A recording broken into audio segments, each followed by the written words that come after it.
Way, also known as Batman. Is it possible there's a driver, there's a car that's faster than the Batmobile? What do you think? No. Yes. Maybe not. You can say we're of two minds on the subject. Watch out, Batman. Gotham may not have great drivers or fast cars to overtake you, but today, Talladega sure does. Drivers like champion Dale Earnhardt. Dale's car may be faster than the Batmobile. Hey, Batman, watch out for Jeff Gordon. He's so good, Earnhardt calls him the Wonder Boy. Or is it the Boy Wonder? In fact, the relationship between Earnhardt and Gordon may be just like yours and Robin's. You're looking at your new partner. No. How are you going to stop me? I can stop you. Batman, I can beat you. But as Earnhardt and Gordon battle for the lead, there are also other cars that want to blow by the Batmobile. I'm going to get you, Batman. Today, you're going down, Batman. Batman, you're history. Today, there's an army of drivers who want to prove they're faster than Earnhardt, faster than Jeff Gordon, faster than Batman. No. Yes. Yes. Yes. I will help you solve the greatest riddle of all. The mother of all riddles. The riddle, who will win the DieHard 500? Hot entrance. Stay tuned.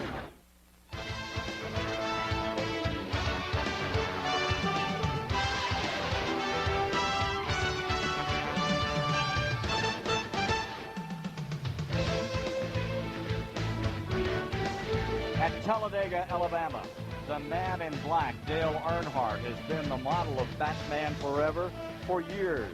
But today, on this 2.6-mile track, he's falling in the standings. He needs to show the largest DieHard 500 crowd ever. Another superhuman feat to get back on track for the 1995 title. His major adversary, today it's the heat.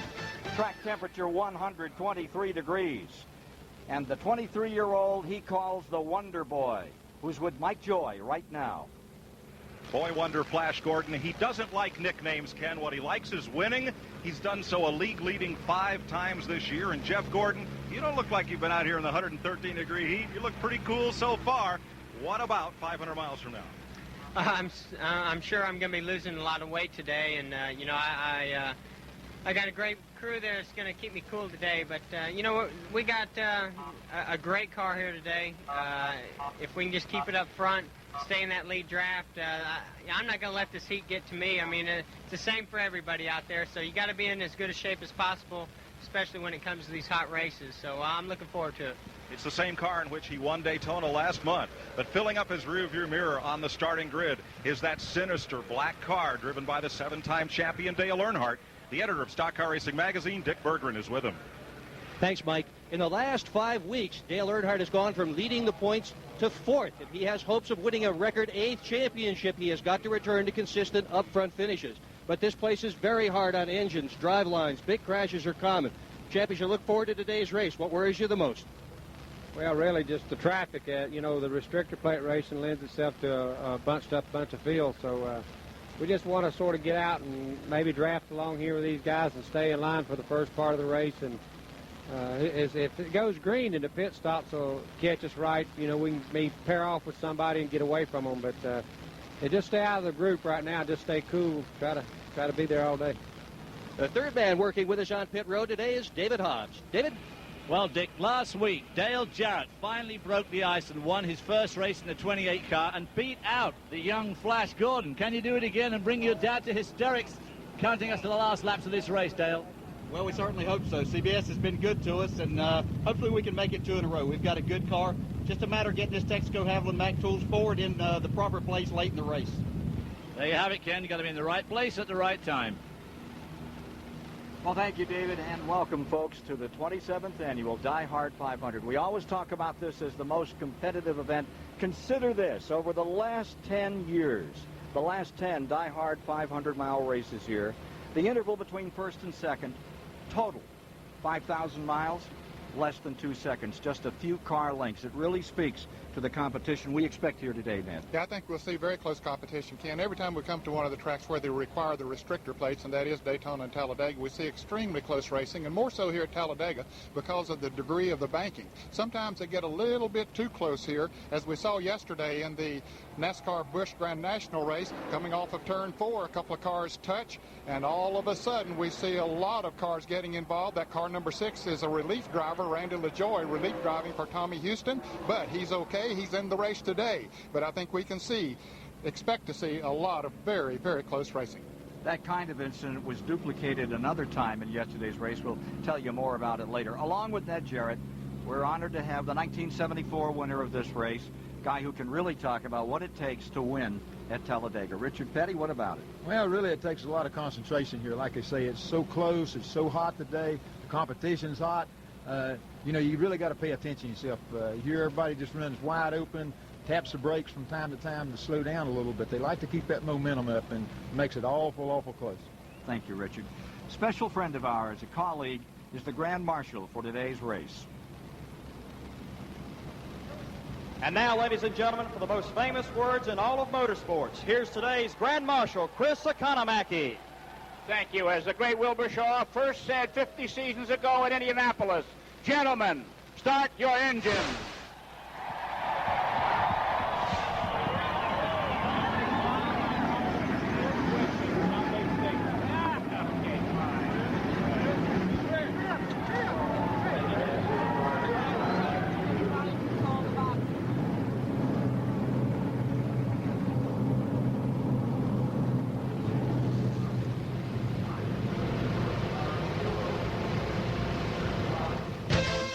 CBS Sports coverage of the DieHard 500 is sponsored by Sears DieHard, the official battery of NASCAR.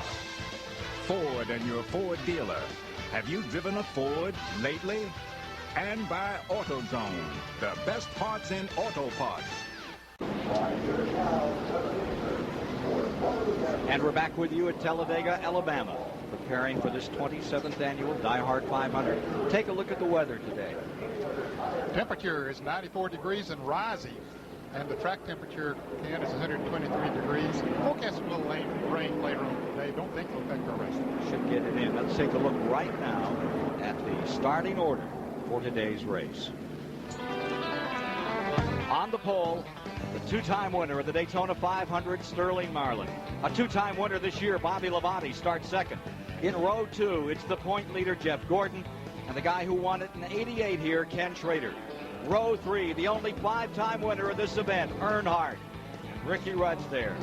In row 4, it's the Waltrip gang today. Michael's on the inside, and the 79 and 82 champion Darrell on the outside. Row 5, from Indianapolis, Indiana, John Andretti and Robert Presley. Row 6 is Mark Martin, who won the 500-miler here in April, and Jeff Purvis. In row 7, it's Dale Jarrett, fresh from that victory at Pocono, and Todd Bodine. In row 8, it's Loy Allen Jr. and Rick Mast. Row 9 is Dick Trickle and Randy LaJoy. In row 10, Jeff Bodine and Lake Speed. For row 11, there you have Jeremy Mayfield and yesterday's winner, Chad Little. In row 12, it's Jimmy Spencer, the defending DieHard champion, and Morgan Shepherd. Row 13 is Dave Marcus, who won it in '76, and Rusty Wallace. Row 14, Hutch Strickland and Elton Sawyer. Row 15, Ricky Craven and Bobby Hill in the '86 winner. Row 16, Steve Grissom and Joe Nemechek. Row 17, Ted Musgrave and Brett Bodine. Row 18 is Mike Wallace and Chuck Bound. Row 19, Jeff Borden and Terry Labonte, the '89 champion. In row 20, it's Bobby Hamilton and Derek Cope. Row 21, provisionals, Kyle Petty and Ward Burton. And rounding out the field in the 43rd position, the '87 DieHard winner, champions provisional for Bill Elliott. And here are those that failed to qualify. Major there, Jimmy Hensley. Yeah, Jimmy Hensley, big disappointment for him. Of course, Dale McCoward and Steve Seligman. Into the second preliminary lap before we turn them loose for 188 laps on this track. Take a look at the field as they break them down. 24 Fords, 15 Chevrolets, 4 Pontiacs for today's race. Take a look at the track out here they're facing. Long backstretch, 4,000 feet, just 2 degrees of banking there. The corners are 33 degrees, and the front stretch 4,300 feet with 18 degrees banking. Yeah, when you stand down beside that racetrack, it looks like a wall, and when you're running on it, it looks like it's tilted the other way, so it's quite deceiving. It really flattens out at 200 miles an hour. In-car cameras as we get ready for a go. You're riding with Dale Earnhardt. And here is Jeff Gordon's view as he prepares. And Mark Martin will give us pictures today of the DieHard 500. How about Jeremy Mayfield? Had that great run last week for Cale Yarborough. And Dave Marcus is with us today, one of those early champions of this 500. And Bobby Hamilton carrying Richard Petty's colors. We got enough cameras there today? We should be able to cover it, yes. I hope Bobby can get up there and get some good pictures. That's the reason we sent him out. That's the only reason we sent him out there. All right, ladies and gentlemen, 43 strong for $1,300,000. The 27th annual DieHard 500 is about to be cut loose.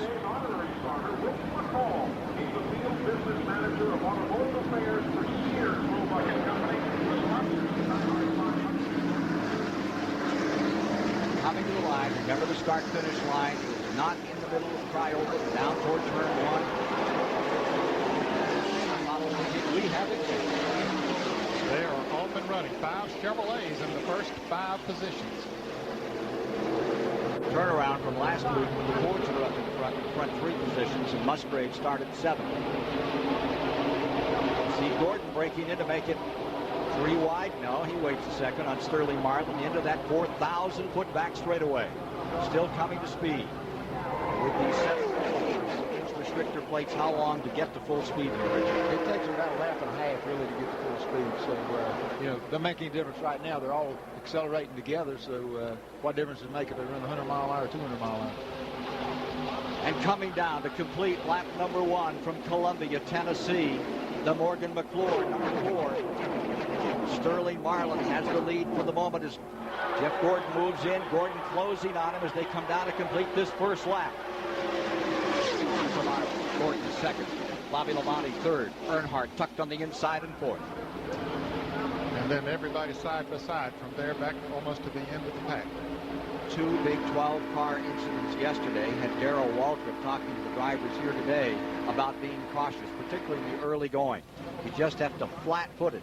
You can leave your foot on the floorboard for 500 miles. You have a chance. Boy, look at Earnhardt. He wants to go for the lead early. Didn't he say there in that interview that he's just going to sit there and sort of ride and see what happens? Well, maybe he said he was going to ride in front. He didn't. He said he'd run in line, but we knew better than that. Crowd standing up and cheering as they note that Earnhardt has now come up into second position to challenge Sterling Marlin. Remember, he started 5th. Darrell's running 3rd. He jumped right up in there with him, too. Darrell started 8th, so he has made a good move up to 3rd. Yeah, you're right. They were so optimistic for today. The Waltrip crowd had the wind taken out of their sails in that terrible crash at Charlotte, North Carolina. He broke some ribs, set him way back in the standings after he'd been up in the top 10. Interval 1st to 43rd, about 3 seconds. Ken, you're talking about how long it takes to get up to speed. The first lap average was 169 miles an hour. Second lap average was 192 miles an hour. Get with the program.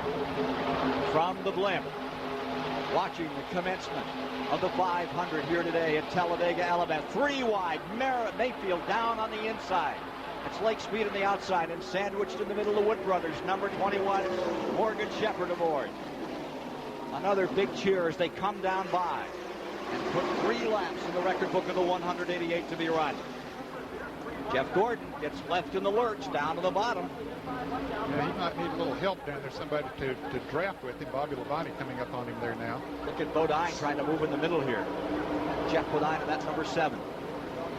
You just do your thing. If somebody gets right with you, it can make you go. Or if they don't get right with you, then you're hung out. You're hung out. Third lap at about what the pole winner was, 194.5 miles an hour.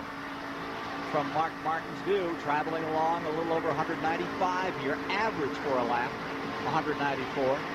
See John Andretti tucked just on the inside of him. Michael Waltrip, who had a good run yesterday for a long time in that race before Chattanooga won it right there in the number 30. A 43-car express train running at 194 plus miles an hour, less than 3 seconds apart.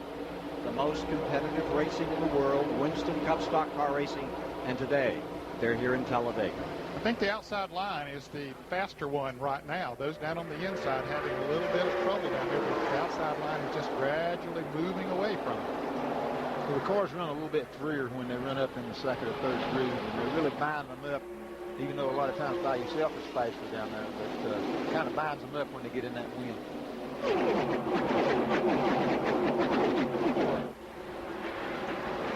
Back to completing 5. Marlin has led from the outset. Sitting on the pole for today's race.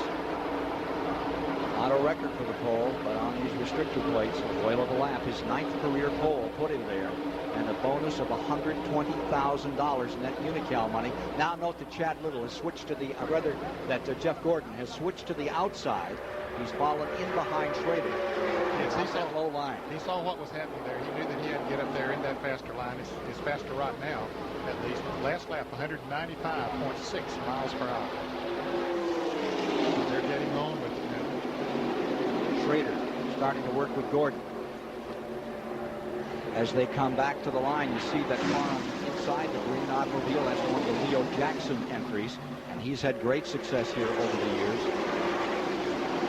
Presley, the rookie, who had a great qualifying run in 10th, staying right up there in the hunt. Yeah, he's in 6th place right now. Leo Jackson power plants have won with both of the Parsons in this race, with Harry Gant. Could have a good run here today. Kenny Schrader just went very high in turn 1 and 2, allowed Jeff Gordon to move by, whether that was intentional to let his teammate go by or not. They certainly would like for Jeff Gordon to get up there and lead a lap to get 5 bonus points. You notice they're starting to get one right behind the other one now. They're starting to really do some drafting where they can get the speeds up right now. To the pits and Mike Joy. Just before they climbed to the cars, Ken, Michael Waltrip, who got knocked briefly unconscious at yesterday's crash, came over to his brother Darrell as Earnhardt goes for the lead, and he said, "No, I started 28th yesterday. No matter how bad it gets up at the front here, it's much worse back there." Darrell nodded, and he said, "I'm going to the outside. I'm going right up near the front, and I'm going to sit there and ride as close to the front as I can." That's just what he's doing. The crowd as loud as the engines as Earnhardt buckles down and bursts into the first position. Car number 3, Richard Jr.'s colors, now leading in the DieHard 500 at over 195 miles an hour. Tucked into 2nd. There you see the number 4 of Sterling Marlin, the Daytona 500 champion, and here comes Gordon in 3rd. 14th race Earnhardt has led this year, riding with Jeff Gordon through the 18-degree tri-oval down to the start-finish line. Darrell Waltrip has gotten himself caught down on the inside alone, no one to draft with at the moment. But now Dale Jarrett moves down there, moves around Bobby Labonte, but then he quickly moves back up behind Mark Martin, so that didn't help Darrell much. You see Darrell down on the inside, and the cars go by on the outside. Waltrip falling back through the field now after he was up in one of those top 4 spots earlier in the going. Not a thing in the world he can do about it either. He just sit there, he's got it wide open, so that's all he can do. As to the heat, here's Dick Berglund. It is very hot down here on pit road, Ken Squire, and many of the crew chiefs are as much worried about their own men as they are the drivers. As a matter of fact, Billy Engel, who is crew chief for Ricky Rudd, says he has left the garage doors open for weeks. Why? So he can get his pit road guys ready for this extreme heat. He said, "I'm not going to turn on the air conditioner for them." On the other hand, Ricky Rudd has ice in a bucket in his car to circulate cool air through his helmet. And Engel says, "Well, I'm not going to mess with the boss. He signs my check, so Rudd can stay cool." Rudd lies in 7th position right now. Mark Martin right there. Top runners, Earnhardt stays in 1st, Marlin 2nd, Gordon 3rd, Schrader 4th, Robert Presley having a good run in 5th. Just behind him in 6th is Rudd, then 7th is Darrell Waltrip, 8th is Mark Martin, and 9th is Dale Jarrett.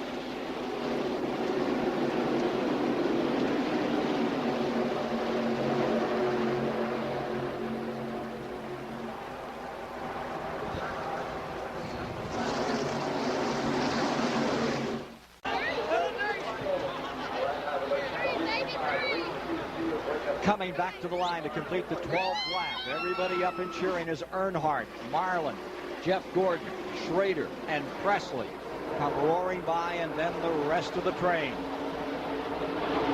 Getting a little bit of separation. First lap's just amazing.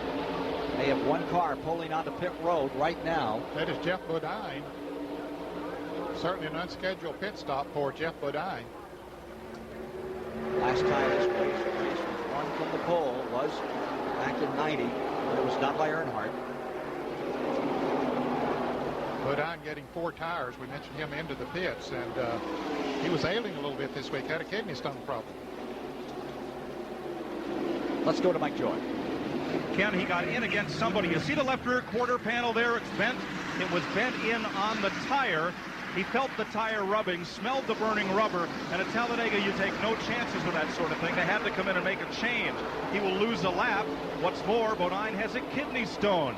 They did a dye test. They checked it over the last couple of days. It has not moved. He says he's good to go for the day health-wise, but if it moves, Mike McLaughlin, the Busch driver, will be here in relief. Here you're watching the 15-car train up in front. Just behind it, about 3 car lengths back, is Waltrip. He's running in the 16th position now. Take a look a little further back in the field here.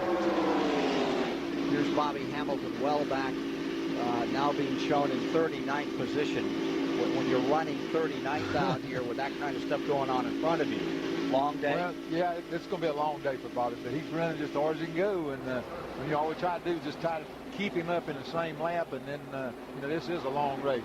It takes its toll later on in the race. There's the pack that's just in front of him.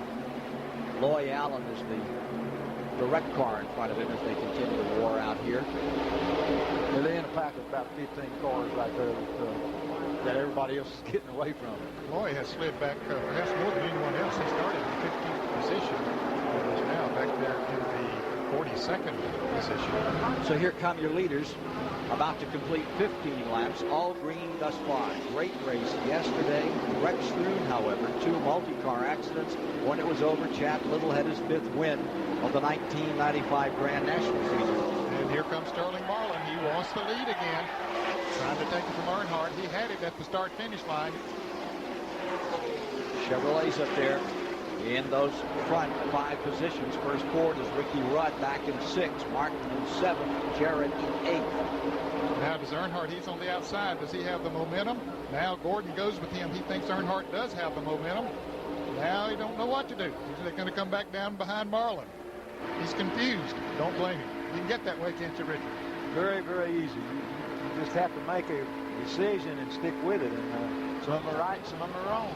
Here's Gordon coming on the inside, challenging Earnhardt. With him comes Schrader. Schrader will more than likely follow the 24 car of Jeff Gordon. They are teammates. Those cars owned by the Hendrick Motorsports. What a year they're having. Unbelievable. While they're battling back there, Sterling was able to open up about a 5-car length lead. Last lap at 50.2, and you saw the speed at about 190. Schrader to the inside, Earnhardt outside, and Robert Presley putting the 33 back up there. Change in that 33's administration. Johnny Hayes is leading the UST team. After many years, very successful management of that team. Now we're seeing some cars move around a little bit. Drivers trying other positions. Here's David Hobbs. As they go for the lead, Gordon coming to the inside at the line, coming out of that tri-oval. It's going to be Gordon getting back into it again. You got 5 bonus points right there, Ken. Now you see he might even back off. Whoa. Let's go to David Hobbs right now. Well, Ned, son Kyle had a dreadful weekend in qualifying and practice and ran dead last for the first 3 or 4 laps of this race. But now he's up to, what, 23rd? Barry Dodson, he's going tremendously well. He was 23rd a while ago. I think he's moved on up, We struggled all week. Nobody was watching. And yesterday afternoon, we got our good engine back in and got back to where we were at Daytona, where we've been awfully strong for both races. And he must be having fun. He's not saying anything. And normally that's a good indication that we've done a pretty good job. Well, certainly is so far. Just rocketing through the field. Kyle Pettit. Now was watching him during the happy hour practice yesterday afternoon, and he was running with Mark Martin. They were turning some very fast laps, a lot faster than Kyle had qualified, so it looked like his car was going to be good. Hutch Strickland down on the inside of the number 26, coming with Kyle Petty in the 42. Moving under Jeff Purvis, pulling up on Rick Max. Further back in the field here. Here's Kyle trying to make another pass. He's in the 22nd position. Climbing toward the front. Some good side-by-side racing back, not too far back in the back. Bobby Labonte on the outside in the Joe Gibbs car. That's Rick Mass down on the inside in car number 1. And here comes Kyle. Boy, he is coming on up through the pack. He was as good as anything out here in that last hour of practice yesterday following that Grand National race. He has made tremendous strides. Here's Dick Berggren. One of the things that the drivers are doing right now, Ken, is trying to figure out who they can hook up with and who they can draft best with. And this is not a matter of Chevrolet with Chevrolet, Ford with Ford, or even teammate with teammate. Aerodynamics are such that some cars seem to simply draft better with others. Now, last April here, when Jeff Gordon and Sterling Marlin got together, it turned out that duo was actually a half a second faster per lap when Gordon was in front than when Marlin was in front. And that's the kind of information they're trying to accumulate right now. Keeping an eye on the times, keeping an eye on the temperatures. Looking for some pit stops coming up in about 15 to 20 laps. And we'll return to the Talladega Superspeedway after this message and a word from your local station.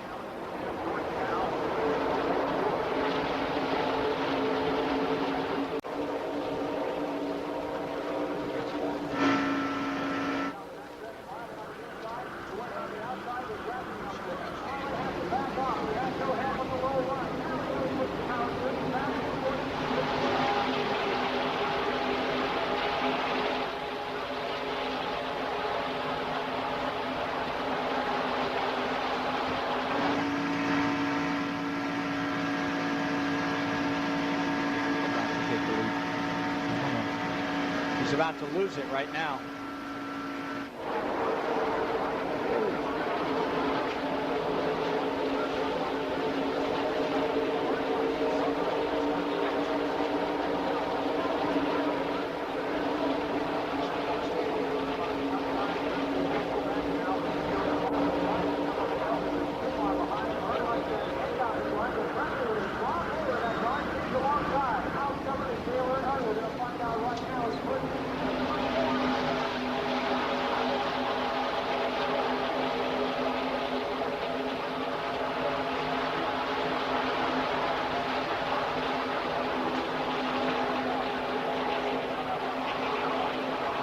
At Talladega, Alabama, today's overhead shots are courtesy of the Goodyear blimp Stars and Stripes based in Pompano Beach, Florida.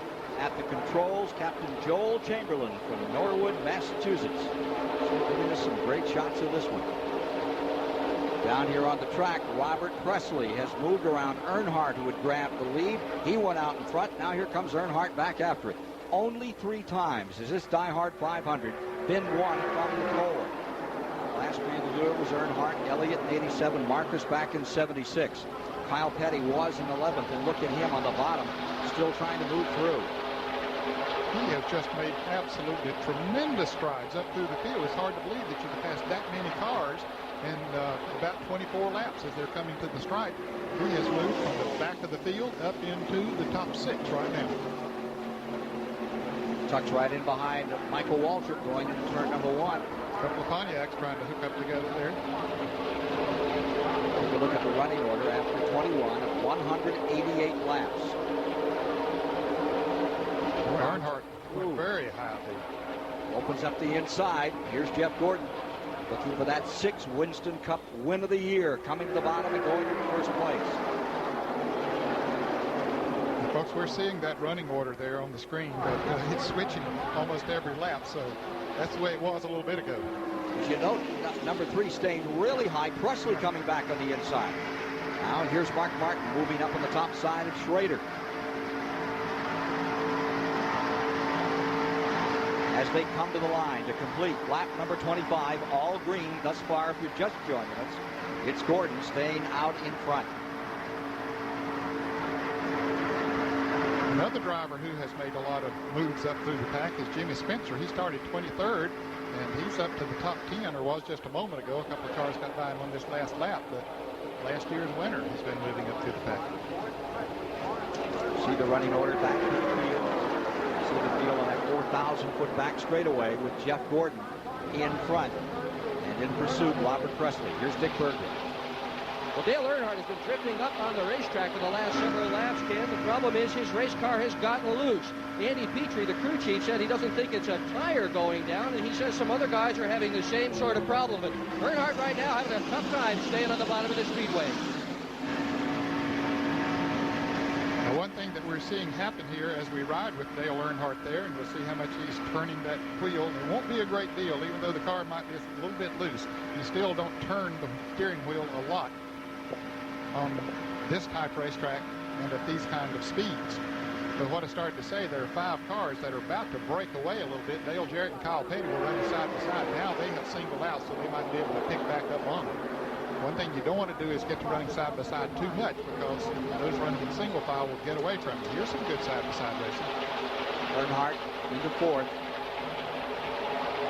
Looking further back in the field now. Every once in a while they get to running side by side. I think the spotters say, "Hey guys, wake up! You know, get back in line, catch up, and then start racing again." From 43rd position, last on the starting grid, Bill Elliott's beginning to knock him off today too. He's coming on. Yes, he is. He is up now in the top 20. So he has knocked off half the field. Just in the 20th position, Elliott here in number 94. See Rudd falling back a bit here in the 10. Fastest forward in qualifying, Ricky Rudd was. Now, his car getting John Andretti holding right on to him in 21st. Here's Mike. Just talked to Billy Engle, Ricky Rudd's crew chief, and he just looked at me and said, loose. You know, typical hot day, Talladega loose. Ricky climbed the hill a little bit, got the car back in line, but you can see if the car is not quite right, the cars that are a little tight at this stage are going to drive right underneath you, and that's continuing to happen to Ricky Rudd now. And Mike, I think some of those that are tight enough to run in the draft are beginning to pull away now, and we see that here after they've run about a half of the pit stop, get those tires really heated up. That's when you can see how good a car is really handling. See Bobby Hill in the 77 getting a good handle on that car, getting down to the inside, doing that maneuver. Meanwhile, up in front, it's still Jeff Gordon, Presley, Marlin, Earnhardt, Michael Waltrip, Kyle Petty in 6th, Dale Jarrett. And further back in the field.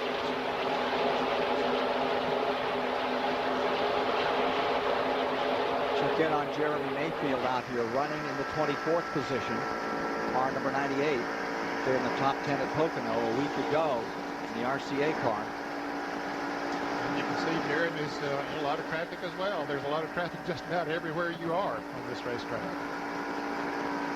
All green thus far as we come to 30 laps this time by. Mayfield has a passenger in there. Yeah, is that the RCA dog? Is that what it is? It changes bark. He won't have any out there, can Richard? No, he won't make much noise, that's for sure. About 80 miles complete with 30 laps. 4:20 to go.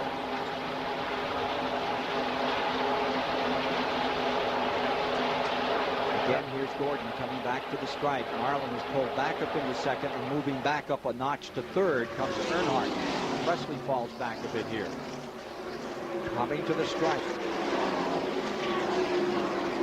They say that number 32, Chuck Bound, having trouble right here with car number 32. He has a borrowed engine from Richard Childress today. They skipped Pocono to get ready for this. And they thought they might have seen a wisp of smoke out of that car. It doesn't look right there. No, I don't see anything yet. There, it looked like a little bit of it came off that turn.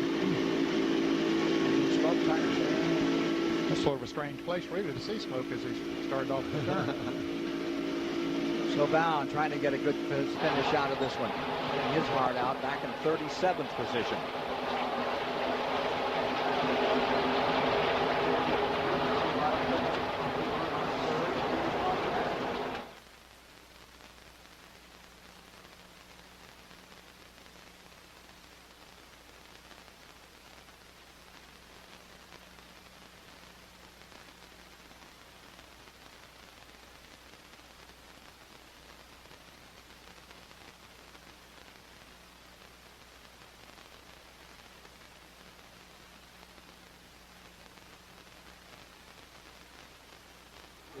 been wide open, and that's what's happened. I have it in my hand. He's been catching all them drafts. Now he gets up there where them catches can run fast. Thank you.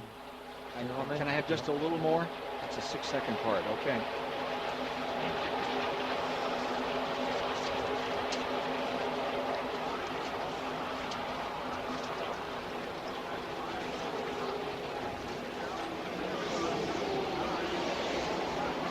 Speed.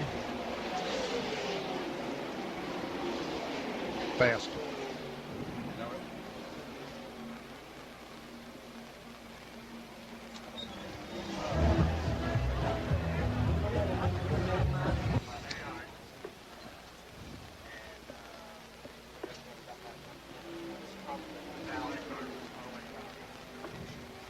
We'll ask. I've got everybody else talking, but I don't have to.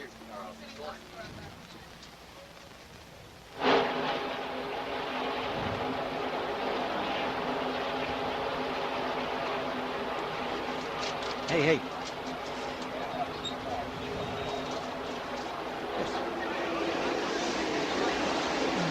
I hear Steve.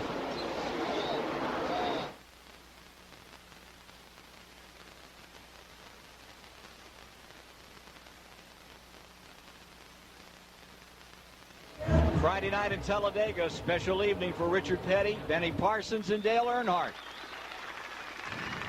And now, gentlemen, start the unveiling.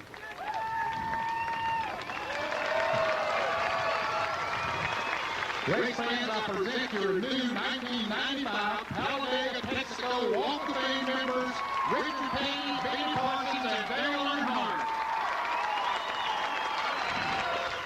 Y'all got the Alabama gang into this Walk of Fame, and tonight we're putting in the North Carolina gang. And we really appreciate it. We think it's great, and everybody enjoy themselves at the race. Thank you. Back here live at Talladega. Richard, how many Hall of Fames do you win these days? I don't know. You know, it's just a thrill to go into any one.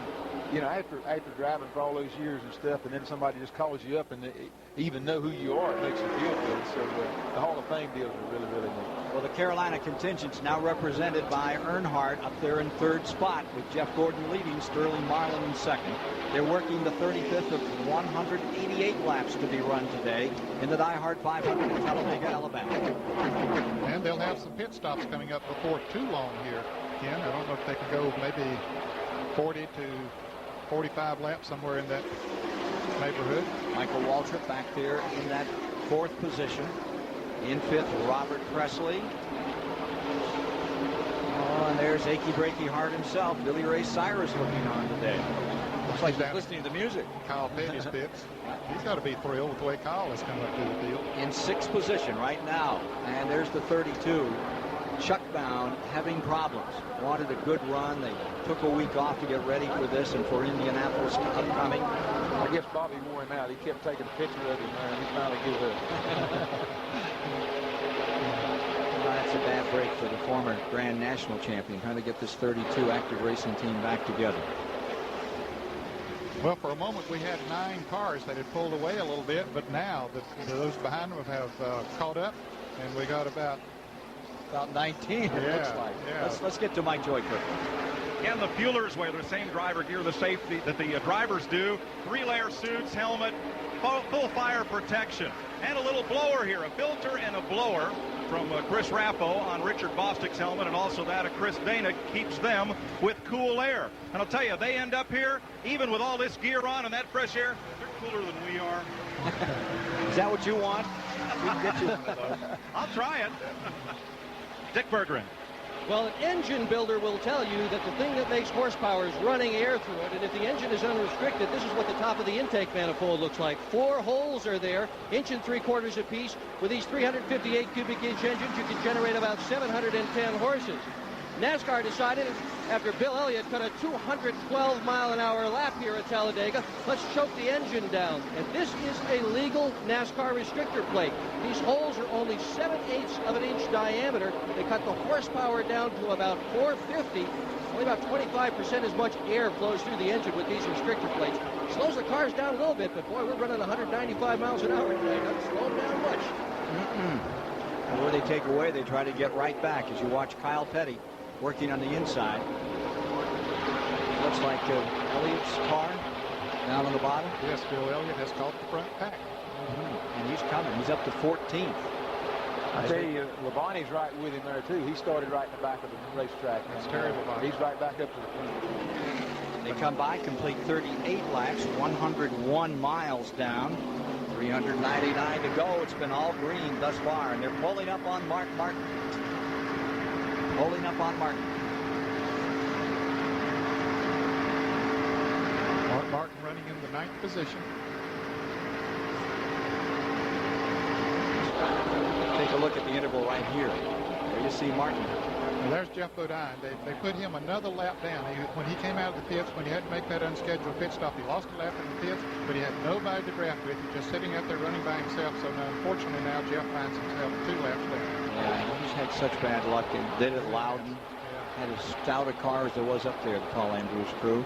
But got down a couple of laps and just kept on fighting or not. And as we reported earlier, kidney stones, a big issue with him today. There's a big question as to whether or not he would start this race. Again, the running order for you through 37 laps. The big move, Kyle Petty, as he unlimbered that number 42 and just came screaming through the field and out back. And Bill Elliott started absolutely dead last in 43rd position. Kyle was 41st. Sears started with 38, so they all started right dead in the back and worked their way up to the top 10 anyway. Yeah, Kyle got there first. Here's David Hobbs. Well, I just talked to the crew chief on Bill Elliott's car and asked him how the car was running. He said real good, pretty tight-lipped as these guys are. And I pointed out to some of the front runners like Jeff Gordon and Dale Earnhardt are definitely having trouble with their cars getting loose. And he said, no, the car ain't loose. It's just running real good. And he's pretty happy with how things are going. That's all he would say. So I guess Bill Elliott's a definite threat to this 500-mile race. Indeed he is, and so is that Kyle Petty car. No question about it. And another big surprise out here, Robert Presley from Denny. Remember, he's running for Rookie of the Year. He's second in those points to Ricky Craven. Kyle Petty, who won at Dover back in June, however, right now started 37th on the grid, climbing to that. That was 41st. When he started 37th at Dover, 41st here today. And he's up in that top clock right now. Here's Gordon coming back to the line. Marlin after him. Earnhardt in there. Michael Waltrip, Presley, Schrader, all in this bunch. Jimmy Spencer in 7th. Martin 8th. Kyle Petty 9th. And Dale Jarrett 10th.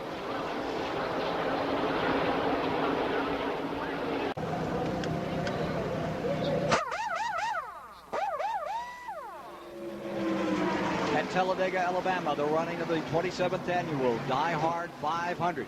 There are your leaders with Gordon, Marlin, Earnhardt, appropriating those top 3 spots. Michael Waltrip right behind them. Some of the leading figures in Winston Cup racing are not having such a good day today. Far back in the field are some of the top runners in the points. You see the 16 right behind Bobby Hamilton. Ted Musgrave came into this race in 3rd spot. He's running 13 seconds down from the leader, and he is back at the present time in what, 32nd, 31st position, trying to work his way up through. Also, Rusty Wallace has fallen back. He is in 33rd position now. Ricky Rudd has fallen back. He's in 35th position. So some of those top runners having their problems. There you see Wallace.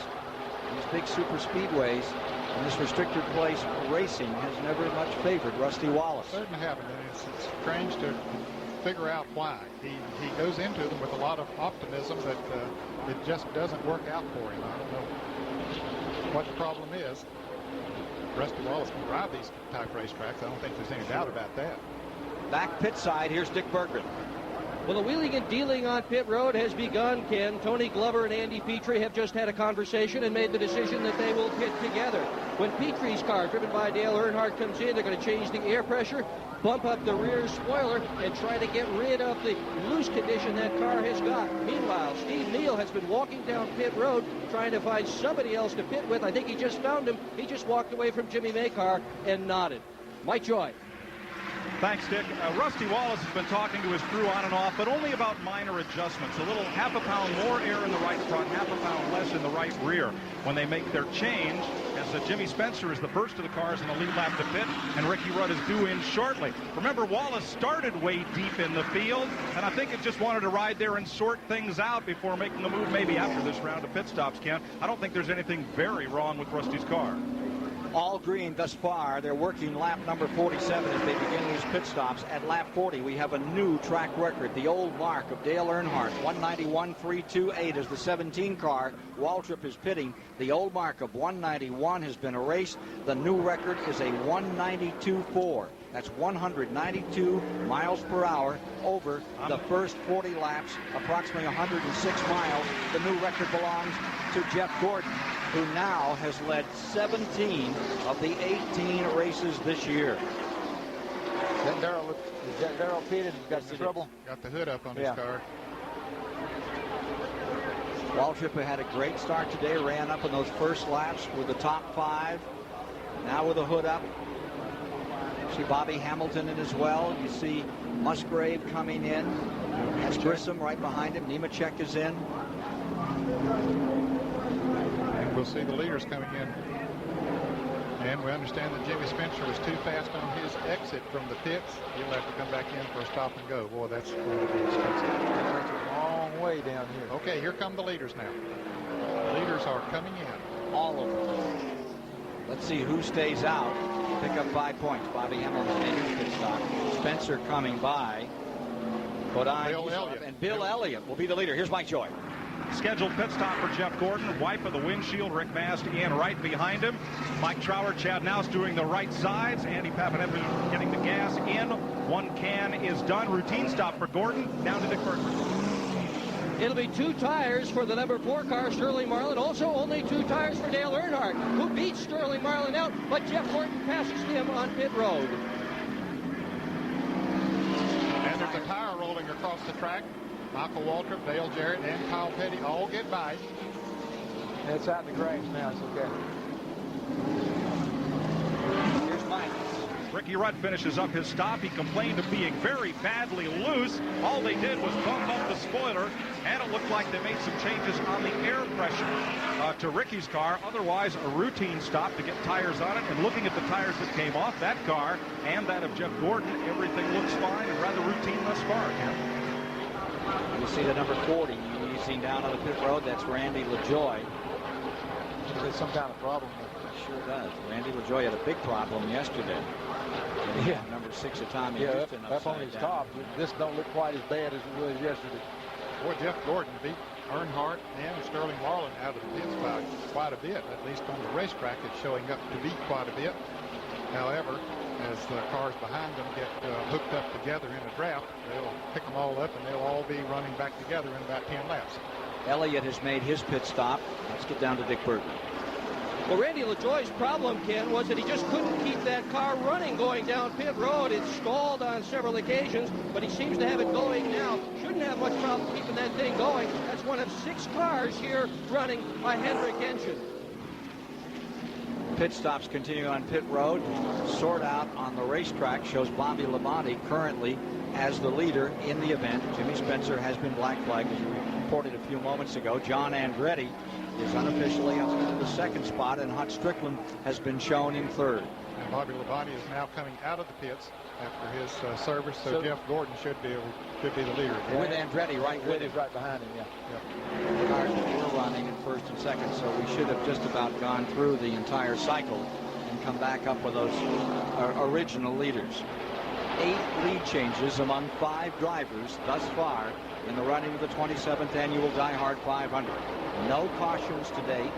First stop for fuel and tires, a green flag stop, and usually that separates some of the track. It normally does. That's about the only thing that separates them here at Talladega. It seems like that someone make a 1 second faster pit stop than someone else. That's a couple hundred yards. 1 second is a long way down here. Lake Speed, who is still looking to lead that first lap this season. Car number 9 goes down on the inside. So we now have 50 laps complete, and with this entire cycle completed, this would put Jeff Gordon back in front with Earnhardt in second, Sterling Marlin in third, and here is Jeff Purvis in the 44 car coming in very slowly, set on the pole for yesterday's Grand National race. The Clarksville, Tennessee driver having some problems here. Jeff Purvis in number 44, who had qualified 12th at 193 miles an hour. Eases her down onto the apron of the Talladega Superspeedway.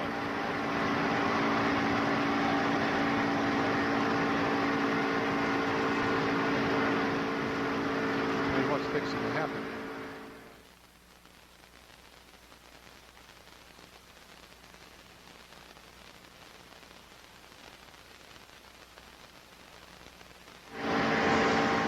Do I say that? Thank you. Ken, they gave Rick Mast a stop and go, and as he came out of the pits, there was a lot of smoke out of that car, burbled along, and then a lot of smoke. I don't know if it's just loading up or what, but they gave him a stop and go, I think, for too fast on pit road. Okay. This DieHard 500 race summary is sponsored by Texaco Haviland Formula. How far away?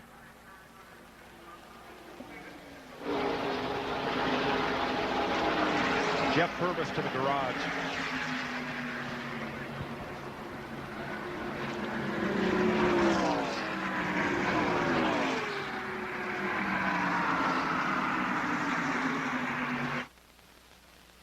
This DieHard 500 race summary is sponsored by Texaco Haviland Formula 3 Motor Oil.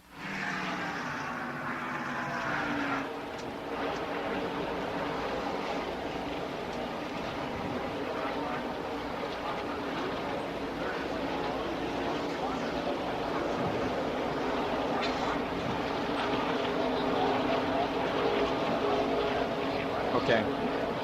Okay.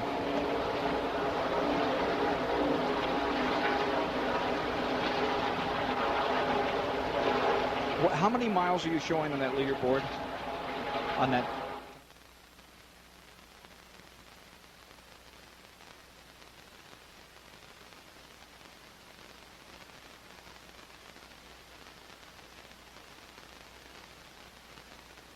This DieHard 500 race summary is sponsored by Texaco Haviland Formula 3 Motor Oil. Race summary after they've completed 141 miles, 53 laps, have 9 lead changes, and they're at an average of 189 miles an hour. That includes that green flag pit stop out there. And there's just one car out of the race now. And here you see the leaders as they are working the 55th lap with Gordon first. You see Earnhardt second, Sterling Marlin, the pole sitter, in third. There's your leaderboard. Going back through the field, Dale Jarrett, John Andretti holding on in ninth. Changing that leaderboard. Ken Schrader, he is in sixth. Bill Elliott just outside the top 10 now in 11th. Now he pitted off sequence with the other drivers. Don't know how much that might have affected him. Well, 2 laps after the others have come in. Yeah, they're starting to gang up now. You see a little crowd of 2, and then you see a crowd of 4, 5, and then you see another of 3. So everybody's sort of separating a little bit now. They weren't careful to crease them up front. They'll drive away. Boy, they hooked up in a draft here yesterday afternoon and ran over 197 miles an hour. They're doing it now. They're getting away from the 4th and 5th place. They're trying to get away from that 4th and 5th contingent. Mark Martin, Mike Waltrip, then 6, Ken Schrader, and Kyle Petty in 7. They're the top 3. And here come the rest of them at Talladega, Alabama, on the 2.6-mile track, race number 18. $1.3 million at stake today. 146 miles have been completed, all green thus far, with nary a problem. After we had one of the wildest Grand National races of the season yesterday and tore up 2/3 of the field. Look at Bobby Labonte here in the 18, leading John Andretti. That's 8th, 9th. Dale Jarrett back there in 10th in that group. And just behind them, Bill Elliott in 11th. We go back a little further. We should be picking up Presley right in here in that green number 33. Arden Shepard, there he is in the 21, right with him. And Dick Trickle in the Bud Moore car. That's had 5 runners here at Talladega over the years. And most of those with Buddy Baker. One of them the slowest, and certainly one of them the fastest. Let's go down to David Hawes. Well, I'm with Darrell Waltrip in his truck. Darrell, going so well. You did what you said you were going to do at the beginning. You went to the outside, you went to the front, and then you gradually slipped back. What happened? Well, the engine started getting hot when I was tucked in there behind Earnhardt and them, and so I thought I'd back up a little bit, and you just don't back up a little bit here. I got out there trying to get some clean air to the radiator, and the old gauge kept creeping up, and I said, uh-oh.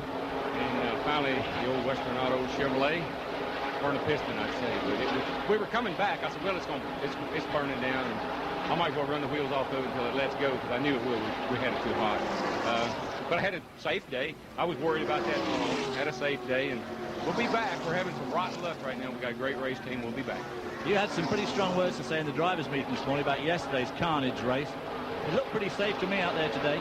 So far, so good there, David. I'm proud of the way people are driving. Looks like I saw on several incidences where yesterday they didn't give a guy a break, and today they are. It's hot out there, and I think guys are aware of that, and they're giving everybody a little bit of a break. If they can just do that all day now, that's the question. They're starting off good. Maybe we need to stop about halfway and let me go out there and remind them. Well, Darrell, it's a tough way to get out of a race, but thanks very much, and good luck next time. That's a toughie.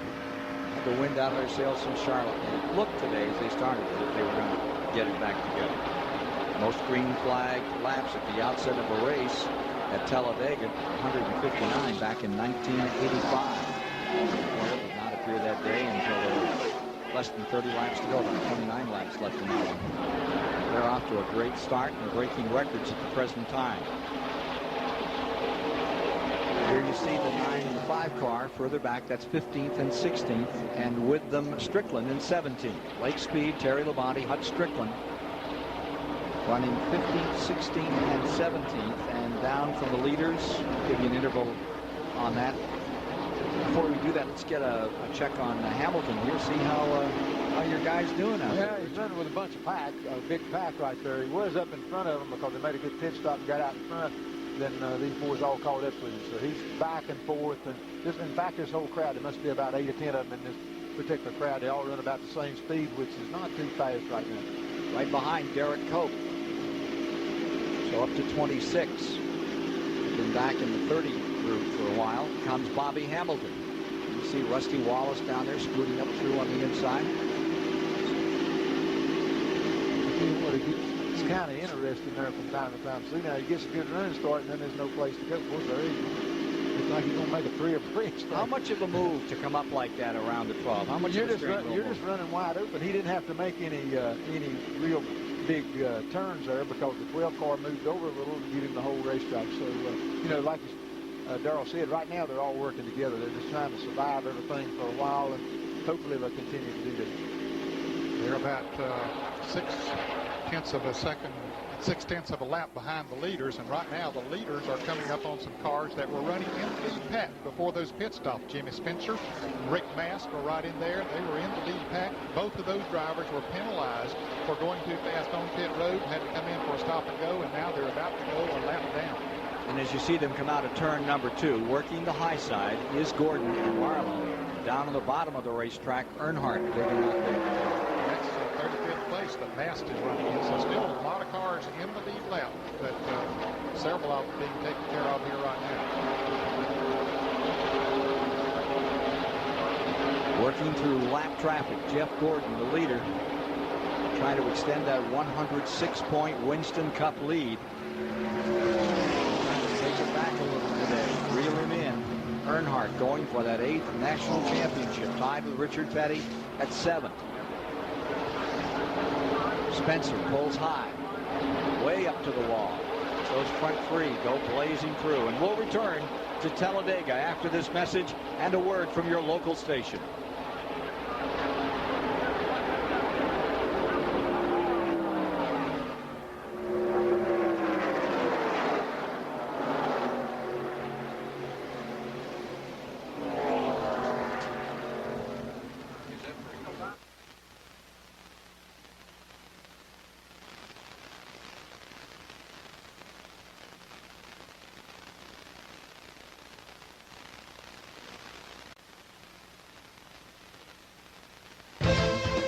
CBS Sports coverage of the DieHard 500 is sponsored by Sears DieHard, the official battery of NASCAR. Beechwood Age Budweiser, the king of beers. This Bud's for you. And by Goodyear, #1 in tires. 64 laps, 170 miles complete in the 27th annual DieHard 500 at Talladega, Alabama. With Ned Jarrett and Richard Petty topside, I'm Ken Squire, enjoying a wonderful race, but a hot one. I mean, really hot. Take a look in here at the second place car. You're riding with Dale Earnhardt. That thermometer there says what, 135, 138, Richard? Something like that, almost 135 degrees. And, you know, he's sitting in there. He's not paying any attention right now, but this is a pretty long race, and he can start feeling the heat. Right now, he's trying to put some heat on the 24 car. Well, that's extremely hot conditions to have to work under. Here's Mike Joy. In Greg Fielding's book, Rumblin' Ragtops, he talks of a guy named Pete Peterson who came to Daytona in 1956 in a car with automotive air conditioning. Started 28th, finished 10th. But today, a driver has to wear more than 20 pounds of flame-retardant safety gear that does not breathe. How do you keep him cool? You take air in from outside the car, 100-degree air, run it through a filter, and pressurize it with a blower into an ice chest, where it passes through this cooler, chilled by ice in the chest, and then comes out. And just like Mom says, wear a hat in the winter, you wear a hat in the summer to keep cool. The cooled air, 30 degrees colder than outside, comes in here to cool the driver. There are also tubes out there that are filled with ice that are chilled by dry ice. And there's something new. Dick Bergman. Well, there's something new on pit road, too, Mike. Our Traders crew has come up with this little sprinkler system, which is sort of venting everybody back here with nice, cool water. They need it. It's 137 degrees on pit road, and this from Computech may well replace the dry ice and also the ice that you see in some of the coolers. This thing is simply a heat exchanger. It uses no Freon, no ice, no dry ice. It is the brand new deal. It's in Kyle Petty's car today. David Hobbs. Well, in spite of all those conditions, they still lose a tremendous amount of weight. Now, this is a gallon can of water, which weighs 8 pounds.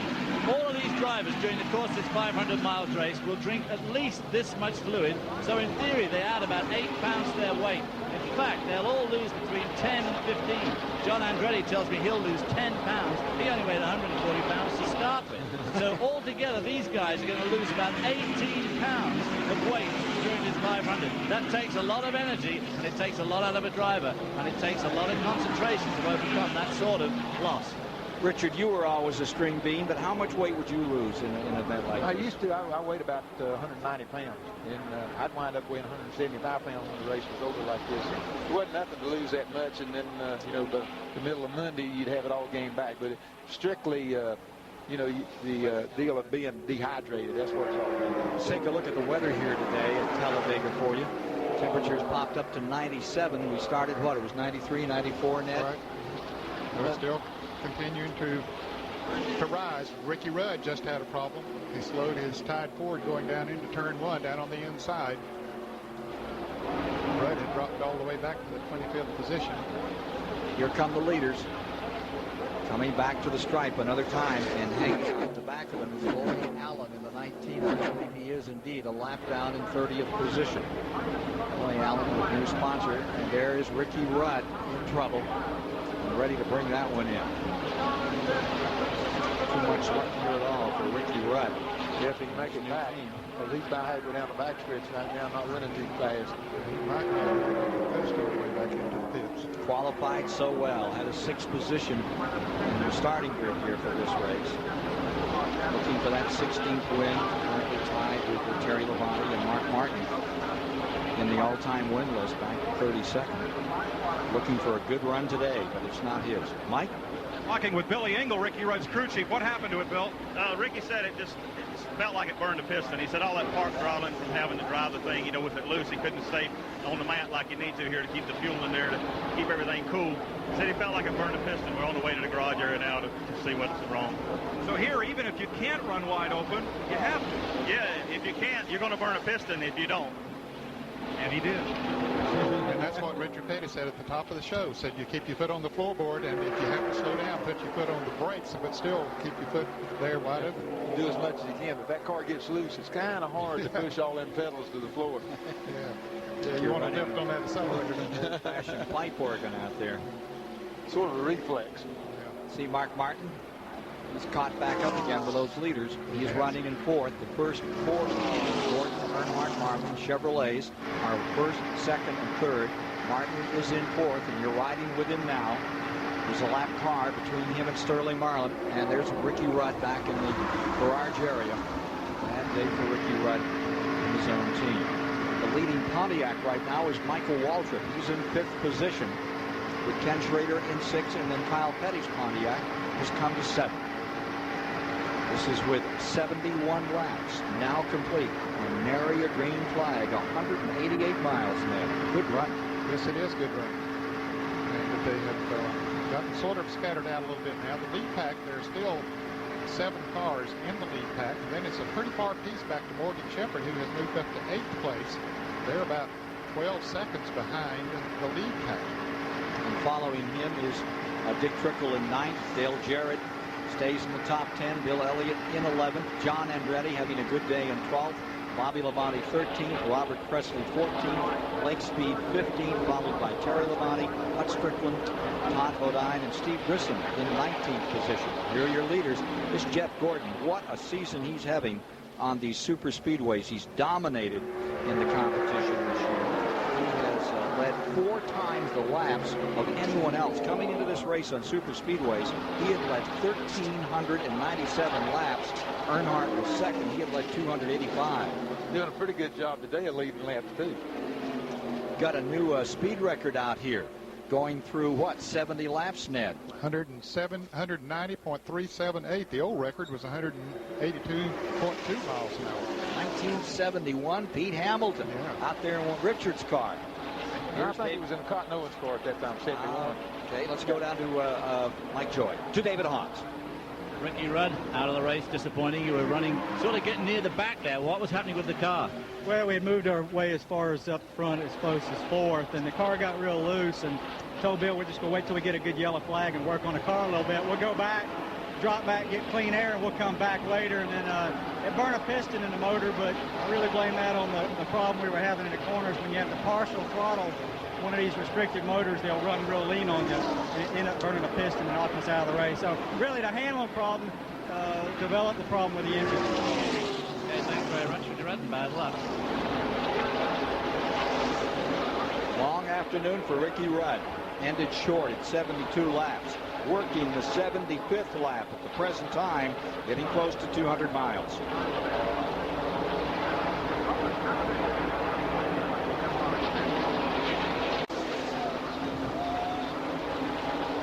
Coming up next, the CBS Sports Show takes you to the Rocky Mountains for coverage of the 14th U.S. Olympic Festival, featuring figure skating, pairs, and ladies' short programs. Plus, we'll step into the boxing ring as America's Olympic hopefuls go toe-to-toe. That's coming up next on the show. This show at Talladega has these people up in front: Gordon, Earnhardt, Marlin, Martin, and Waltrip, with now 77 laps complete. 200 miles are in the book, and the story, records. Richard Petty, before we got started today, was talking about the fact that this could be the one where they just get out here and scorch it. Imagine a record set in 1971. I think what happened, we seen the Busch race yesterday, and I think everybody sort of said, okay, let's try to get this thing going. And as long as that we can keep them separated like this, we've got a pretty good chance of not having it. Where you have trouble is when they have a caution, you get all the cars, lap cars and stuff all together, and it causes a lot of trouble.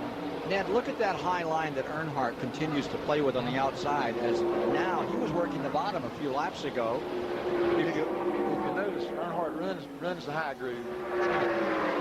But anyhow, he runs the high groove. He loses a little corner speed, but it makes him go down the straightaway so fast. So by the time they get to the next corner, he's going to call back up. So he's just running a longer way around the racetrack. But as you said earlier, it doesn't bind his car down quite as much, and he does get that good run off the corner. It looks like that they pull away from him in the corner. The speed is probably still the same. He's just running a longer line by the racetrack. the big deal is get back to the start-finish line the quickest that you can, and that's the fastest way around, quickest way around for him. Maybe not the fastest, but the quickest. He uses the high line in 1 and 2, and then down in 3 and 4, you're very apt to see him dip to the bottom. It speaks well to how well that car is working. Well, he has searched for a place to make that car work right. That's what he's doing. He's running all over the racetrack, so he can get an idea right now of what he's got to do when he comes down to the nitty-gritty at the end of the race. And not giving up a position to any of those guys who would love to move in on it. Running just behind, you have the top 7 all in this first block. You see Gordon in first, Earnhardt, Marlin, Martin, Waltrip, Schrader, Kyle Petty. That's the top 7. Gordon has led 54 of the 80 laps that have been put down today. And I'll tell you, he just keeps chewing up these laps in these super speedways. The one reason that no one is challenging him for the lead right now, maybe they can't for one thing, but he's running lap speeds right now comparable to what they qualified here on Friday. And so those others figure, hey, he can pull us faster than anybody else. And we're continuously running away from that second pack of cars. We got about 7 cars up there in the lead pack, but they want to get as far away from that second pack of cars as they possibly can. Yeah, you're right, Ed. We're in the middle of the race. All they're trying to do is make time. The quickest way they can make time is what they're trying to do. Pit stops is what separates them and then at the end of the race. But right now, all they're trying to do is get a far ahead of everybody else that they can. Earnhardt in that second position, riding with him there. He closes back in on Gordon. Here's Dick Berger. Sterling Marlin's crew chief and Dale Earnhardt's crew chief just had a lengthy conversation, and they were talking about when to pit. Part of the problem right now is that Marlin's temperature gauge is beginning to climb. He has been running behind Earnhardt. As soon as that conversation was done and over with, Tony Glover, Marlin's crew chief, went up to Steve Neal, who's the crew chief for Mark Martin, and he had a conversation. And don't you know that they wish in Earnhardt's pit they knew what that conversation was all about? Mike Joy?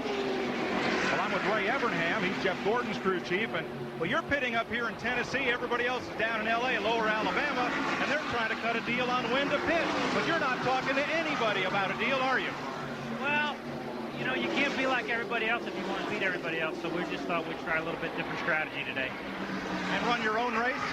Well, kind of. You know, I don't know that we're going to get everybody to work with us because they got to try and beat us, but we just felt like we might be able to gain a little more momentum down here under the green. And right now they like having their car out front and out of the way of anything that might happen. Working lap number 83, Morgan Shepherd in the 21 car, running back in what, 17th position? Morgan is running in 8th position, 18 seconds back. If you notice those leaders with Elliott. If you notice what Ray said there, they're pitting up the pit lane so that when he comes across the start-finish line here, he's already up to speed a little bit more. Earnhardt and them's pitting down here. They're real slow there. So it takes a long time to get these things wound up. So they're trying a little bit different strategy from that standpoint. 8th and 9th are on your screen. Shepard and Elliott at the present time, with Bobby Labonte in 10th, Dale Jarrett back to 11th, Presley 12th, and Dick Trickle 13th. John Andretti 14th, give 15th to Lake Speed at the present time. And again, they're 18 seconds back from that lead pack of 7. Gordon, Earnhardt, Marlin, Martin, Waltrip. And losing about a half a second to lap to the leaders.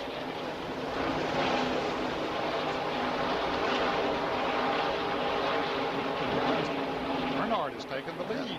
They come up on some lap cars there, and I guess it changed the wind a little bit, and then probably 24 probably not trying to take any chances either. Driving carefully, that's for sure. Dick Trickle's car had slowed down there a little bit ago. I don't know, he dropped out of the draft. He might have picked back up a little bit now, but here's Gordon going right back under Earnhardt in. He's running that low groove, just like we've seen him run all afternoon. Earnhardt still running that high groove. Let's see if Gordon will give him room. He slides out in front of him. He slides right out in front of him. That's what he's supposed to do. Picks up the draft. Jeff Bodine there. Jeff's on the inside. Jeff's car's handling so good. He went right around that white line all the way around the corner. So that's the shortest way around. That's the quickest way around for him. Boy, that's a nice position to be in, isn't it? Yeah, definitely. Chad Little going a lap down. Chad is running in the 25th position.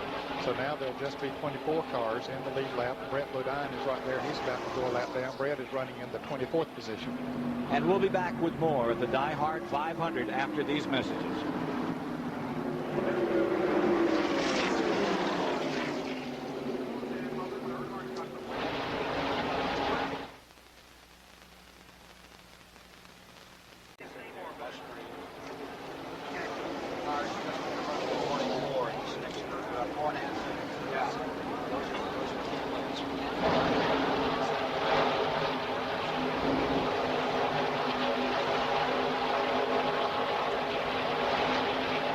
Watching today's shots from above, Goodyear Blimp Stars and Stripes. The Goodyear Blimps are in their 4th decade of live sports coverage.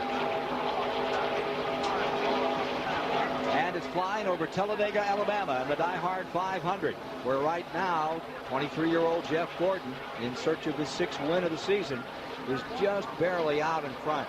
And it's been a war between the 3 and the 4 in the past couple of laps, side by side. For the moment, Earnhardt is back there into 2nd place, and the Chevrolets have cleared the podium, top 3 positions. Moving up is Mark Martin. He is in the 4th. Mike Waltrip in 5th. Schrader in 6th. Kyle Petty in 7th. And they're getting very, very close to lapping a couple of the key players in this race now. Ted Musgrave and Rusty Wallace are both just less than 4 seconds from going a lap down. I think this group goes up to the 18th position. Just saw that group as they come through the 18-degree tri-oval here at Talladega. And here come those leaders as Jeff Gordon keeps on moving. 4th straight finish of 2nd or better was a week ago. Looks like he's about to extend that with the run he's making today, but it's still early in the going. Oh, yes. 89 laps are now complete. That gets us to 236 miles. So we're moving in on halfway. Here's Marlin back to the inside another time. Earnhardt takes that high groove, so Marlin comes on the inside. Mark Martin just sitting there right behind him, trying to figure out which way he wants to go, as Bobby Hamilton now goes a lap down. He was running 23rd. And there'll be a number of other. Musgrave about to go a lap down. Even the 16 car moves down to the inside, lets the leaders go by. Bobby Hillin getting caught up now. 77 car. Bobby Hamilton's rear view as Kyle Petty moves down in that 7th position and drives beneath him.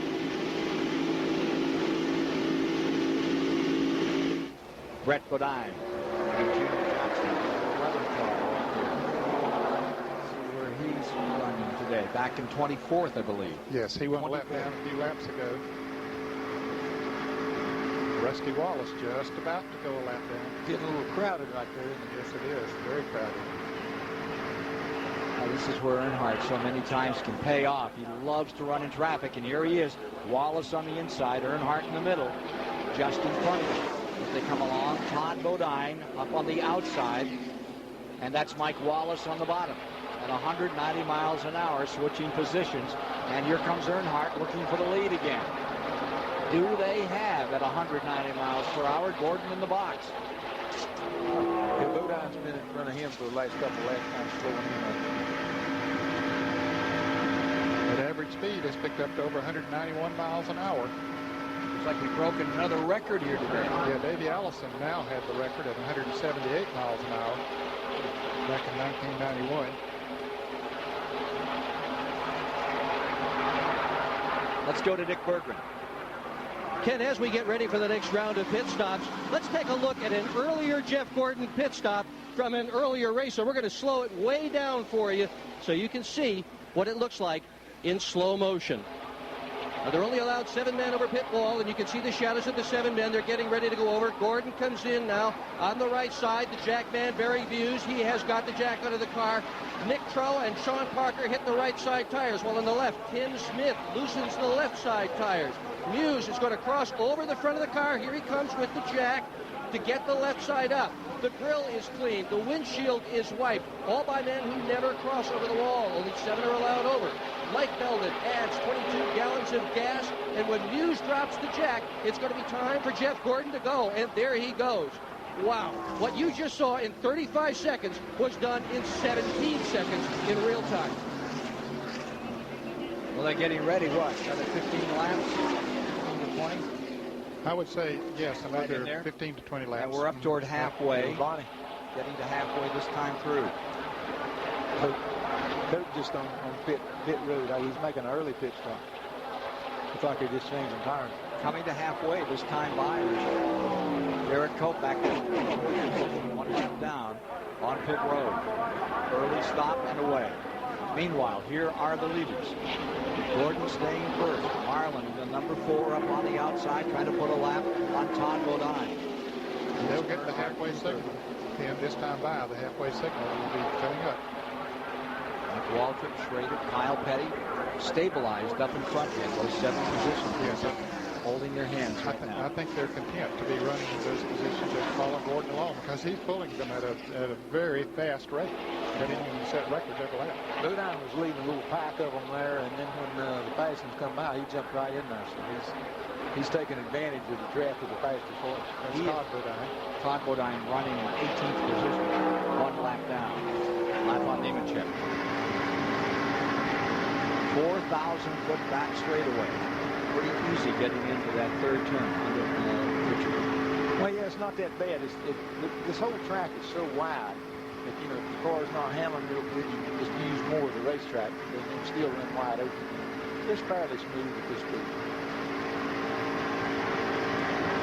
Look at when they come down through here at 190 plus. Some 3 wide racing further back in the field. Morgan Shepherd. That's Morgan on the road in 8th spot with Elliott right there with him. Jarrett at the halfway point running in 10th, and Bobby Labonte in the next spot. They're coming up to lapsing cars, Jimmy Spencer and Rick Mask, who were penalized for going too fast on pit road. So halfway through it, and still nary a sign of a caution flag in this race, and it's a dandy for the lead, and they're breaking all kinds of records.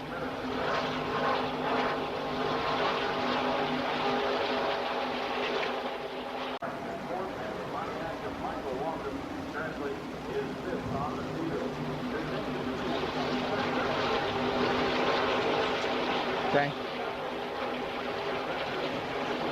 Leaders are all coming in.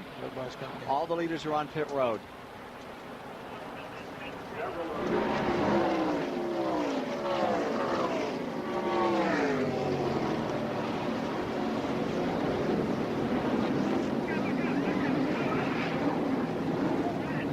Back at Talladega, and all the leaders are now on pit road. Here's Mike Joy. Very congested under the green flag, Ken, and it looks like right side tires for Sterling Marlin, Dale Earnhardt, Mark Martin, and Michael Waltrip. They're all pitted here nose to tail with 1 opening among the 4 pits. Waltrip will get 4 tires, so will Mark Martin. Dale Earnhardt getting 4. It looks like Marlin will get only 2. He's away, then Earnhardt, then Martin, and finally Waltrip. Leaders all coming out. Gordon leading them out, followed by Marlin. Here is the Earnhardt car. Martin coming out. Kyle Petty. In between Kyle and Martin comes Bobby Hillen and Brett Bodine. They're a lap down. Schrader is back out. Grissom, Nemechek has made his pit stop. Dick Trickle as well, back underway. Still not a caution in the race as we work toward 100 laps, 266 miles. Morgan Shepherd inherits first place. And now he and that group of cars he was running with, Bobby Labonte, Dale Jarrett, Bill Elliott, they're all coming into the pits. Yeah, they're all trying to fit together so they can get out together, because if you miss that draft, you get in another draft. We have 19 cars running in the lead lap, now 18. And the car that's just in the tail end is Roy Allen. Looks like he ran out of fuel out there. Here's Dick Berggren.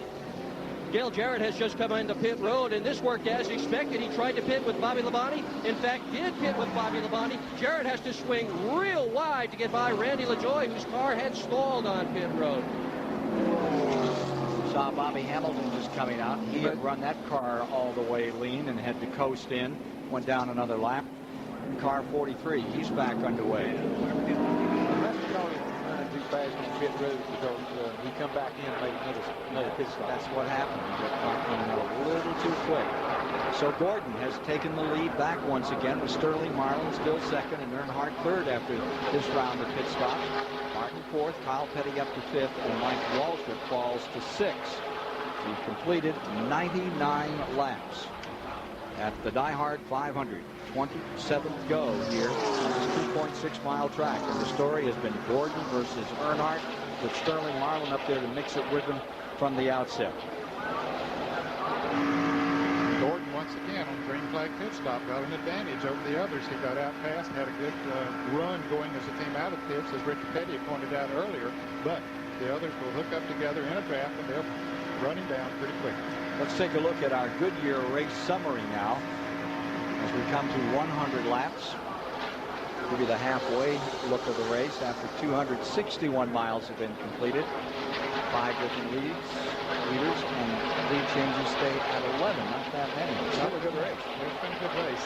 It's just been so fast and no cautions. And there you see the 3 retirees: Waltrip, Purvis, Rudd, and all 3 from the same element. And the car number 19 that we saw coasting around there a moment ago, I saw him pull into the garage area as well. And of course, that would be Loy Allen. 29 picks up the penalty for coming on the pit road just a tad too quickly. And Steve Grissom is going to have to come in and out again. Riding with Dave Marcus there. Dave is doing shows in the 31st position, 2 laps down. And back out with 101 on the board. Marcus back underway. We pretty much cleared pit road for a second time with green flag stops here at Talladega, Alabama. The record book is taking a hard right to the head. Boy, are they clearing that one out by big bounds in this afternoon. Meanwhile, Gordon stays first, and Marlin holds on to that second position. Here's another one for you. At lap 100, 266 miles. The old record, 1977, Donnie Allison there. The new record stands at 189.3. The old record, they're 10 miles an hour over the old record. 12 miles, almost 12 miles an hour faster than the old record. 77. Speeds it there. Of course, that was back before restricted plate days, 77. But a lot has happened since then in the aerodynamics of the cars and all of those kind of things. And then, of course, with no caution. Top 4 coming by, still here waiting on each other. Looks like they're in for a great finish again today at Talladega. Maybe a little early to be saying that, but hey, in a couple of weeks here on CBS, out to one of the grand old events in American motorcycle racing. Peoria, Illinois. The American Motorcycle Association is there. If you haven't seen that TT event with that half-mile feel to it, that big jump, pretty dramatic stuff, and all the top riders are going to be there. And of course, coming up at the end of the season, we'll take you down to Miami. Miami 300 is the last Grand National race of the year. The new Homestead Motor Complex just outside of Miami. That mile-and-a-half track, we're going to start doing some tire testing there on August 8th. Chad Little headed down there. And we look forward to bringing that event to you on CBS this fall. Here are your top 4. 3 Chevys and a Ford continue to dominate this race. Gordon, Earnhardt, Martin up in front, Kyle Petty, and here comes Trickle, showing a little smoke. Slow roller here. I think Vic might have had a moment mentioned that he had dropped back. He didn't. He just dropped back behind the pack that he was running with, but now he's definitely off the pace. It doesn't look like the engine is running. If so, not very good. 276 miles down. That was the 104th lap if you're marking it when Vic Trickle seems to be getting in trouble and may be retiring from this event. Looks like another engine gone sour. Now here you see Morgan Shepherd. Still very much in this race. Back in the 10th position. Elliott's in there with him still. Cherry Labonte, Presley. Actually, right now, Ken, I've had the clock on Jeff Gordon for a couple of laps and Morgan Shepherd. Shepherd is pulling that group at almost the same speed as Jeff Gordon is running up there. Before, I mentioned that they were getting beat by about a half a second a lap, but right now they're running up there with them. Well, we got an unusual bumper sticker down there on pit road, and here's Dick Berggren. Yeah, and these are all over Talladega, Ken, and I wanted to ask King Richard Petty about this. How about it, Richard? From the Oval track to the Oval office, you would be, in fact, the 43rd president. Another sticker says he gave us 200 wins. Let's give him 201. Are you running? And if you do, will Gary Nelson have the CIA or the FBI? Well, I'll tell you what, I don't know if we could stand it. You know, the situation is that I don't think I want that office. I don't think they can run fast enough to catch me to put me in that particular office. Are you looking at any, Richard? Not right now. I'm just sort of idling along, checking everything out, and just playing it cool. Well, that's exactly what Earnhardt and Marlin have been doing out here in the DieHard 500, playing it cool on a day when the temperature is up around 97 degrees. Yeah, you notice, you know, before they had that pit stop under green, they were 7 cars in the front pack. Now there's just 4 left in that front pack. We're going to scatter it out a little bit more. On board with Earnhardt as he again tries to reel in the leader. See him in his office at work. Yep. Batman and Robin are at it again. and Batman right here would like to spank Robin. He'd like to move right on through, and I think he wants to wait a little while. He's probably feeling lucky just to hang on right now. Tremendous pace, record setting here today. Records falling, and we'll return to Talladega after this message and a word from your local station.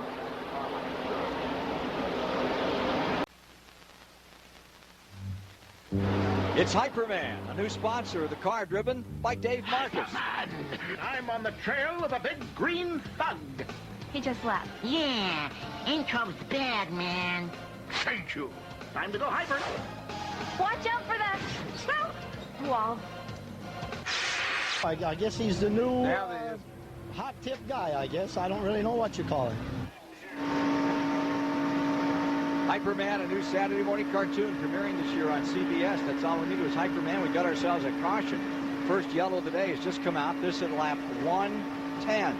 Don't believe it's major. You guys catch anything around here? Ride with Dave Marcus for just a moment, and I think we've got a piece of something down here on the racetrack.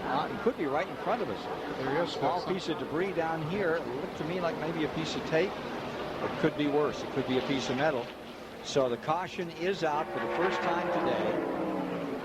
And here's David Hobbs. Well, I'm with Randy LaJoie, who's, to say the least, having a very eventful weekend. 2 crashes yesterday. What's gone wrong with the car today, Randy? The car run really good. This Kendall, Dick Bush car run really good. I got to thank them for the ride. And got a little behind. I picked the wrong lane early on. We come into the pits, left the pits, and first gear come out of it. So that was okay. We had a vibration.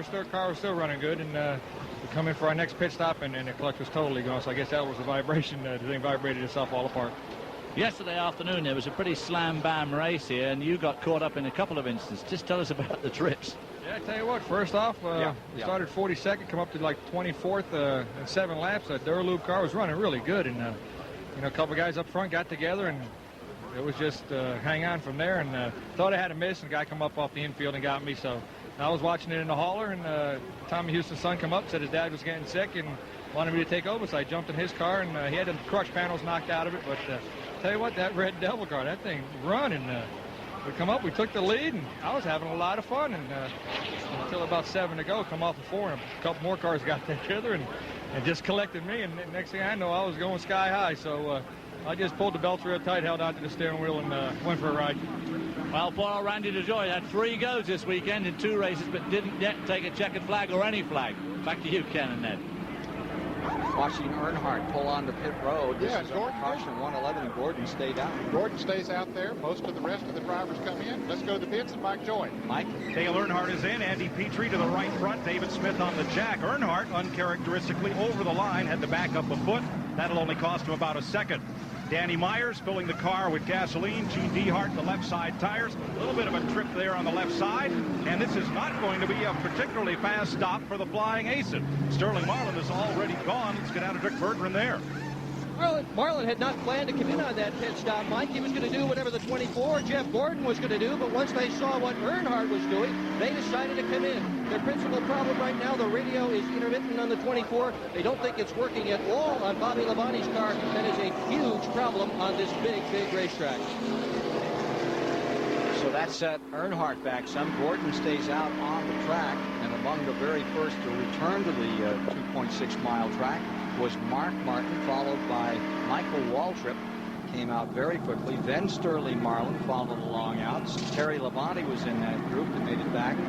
Following him was Kenny Schrader and Hut Strickland. Strickland is a lap down. We have 15 cars in the lead lap at the present time. Yeah, Strickland was just about to go a lap down. This caution was a godsend for him because the leaders were coming up on him. Now he got to catch up with the field, so he's still in the lead lap. Let's go back to the pits and Mike Joy.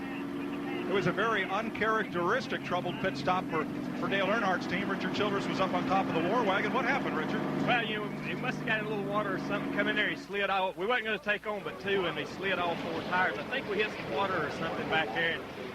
We Lance spotted the left, so we didn't want to take a chance. Okay.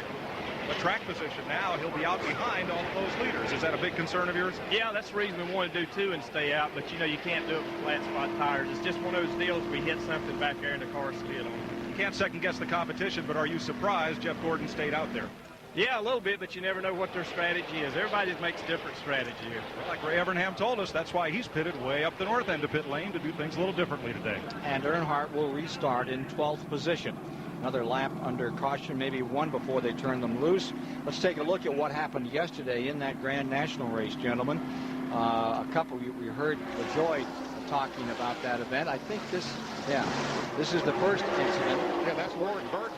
That's upside down, and the car hits him, and the other starts hitting their brakes and hitting each other, and they slide all over the place. About 10 or 12 cars involved in that one. And then here's the one coming off of turn 4. As Jeff Fuller in car number 47 gets tagged, and around he goes. That's LaJoie going upside down in Tommy Houston's car. A lot of cars really torn up here. But it's this 17 car coming back through the grass right there. That's Bobby Reiser in the 17. Suffered serious injuries, but is stable, is the latest report we have on him today. The winner yesterday, Chad Little, 5th Grand National winner of the season. Picked up some more points on Johnny Benson, current point leader, back there in 5th. Are they headed for Topeka this week? No. That's the trucks. The trucks go to Topeka, Kansas. Grand Nationals go to South Boston, Virginia. When that car turned over, we had the flaps up on it. That's the first car we've had since they put the flaps on the roof to turn over. We've had them to go up in the air, but they usually come down. But I think the transition from flat to going on the bank there, just once it started, there wasn't no stopping. You're right. Next Saturday, the CBS Sports Show travels to Atlantic City, return of the champions. After 2 years away from the tennis court, Monica Seles makes her return against Martina Navratilova. That's next Saturday at 2 o'clock Eastern on the show. We're through the caution period. That piece of debris was directly down below us. It almost looked like it might have been a piece of tape, but indeed it was metal. It was a piece of metal. Yes, it looked like a piece of aluminum, maybe, Richard. Yeah, that's what it looked like, because they had to pick it up, and it was definitely metal. So that was good call to get that off the racetrack. It was about 12 feet up into the track, and just up out into the second lane as you come across the start-finish line. And these tires are so easily cut, it doesn't take much. And if 2 cars had gotten side by side on that position on the racetrack, very definitely one of them could have hit it. So I think we're going to get a indicator of a take one this time. It started to give it the lap. And there you have whatever it was is right there. A moment ago before they picked it up. Yep. Safety crew came out, picked it up, removed it. They're just past the start-finish line. All right, they double up on the restart here. Get ready for another go at it. The first caution flag of the day. Mike Joy has an update for us. Well, from the other far end of pit road, Ray Evernham, you didn't pit. Why not? Well, like I said, you can't always win doing what everybody else does. We had a plan. We're going to stick to it. Our car gets better the longer it runs, but you know, this puts us out of a fuel sequence, and if we get left out with a dancing partner, it might cost us. But, you know, it also might win the race for us. So, like I said, you know, we're trying to do our own thing and keep going. Well, there's plenty of people up there in the front to draft with now. He last pitted on lap 98. This is lap 114. Actually, it was 112 when we saw that group come onto pit road and take on fuel. So that's 14 laps of fuel that you're giving up. And that is quite a bit on this racetrack, but who knows how the strategy will work out. It'll be interesting to see. They all have the same strategy.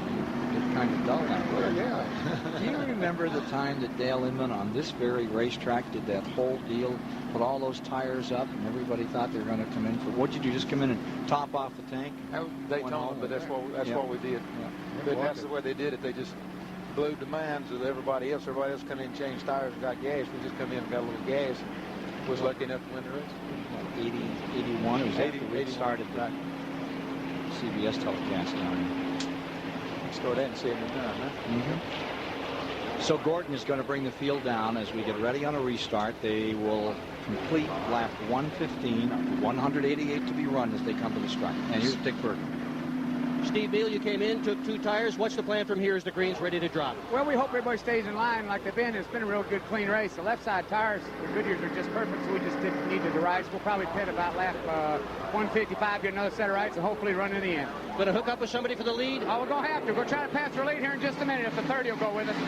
That's the plan. Run with the 30. 16 cars on the lead lap as they get the green flag.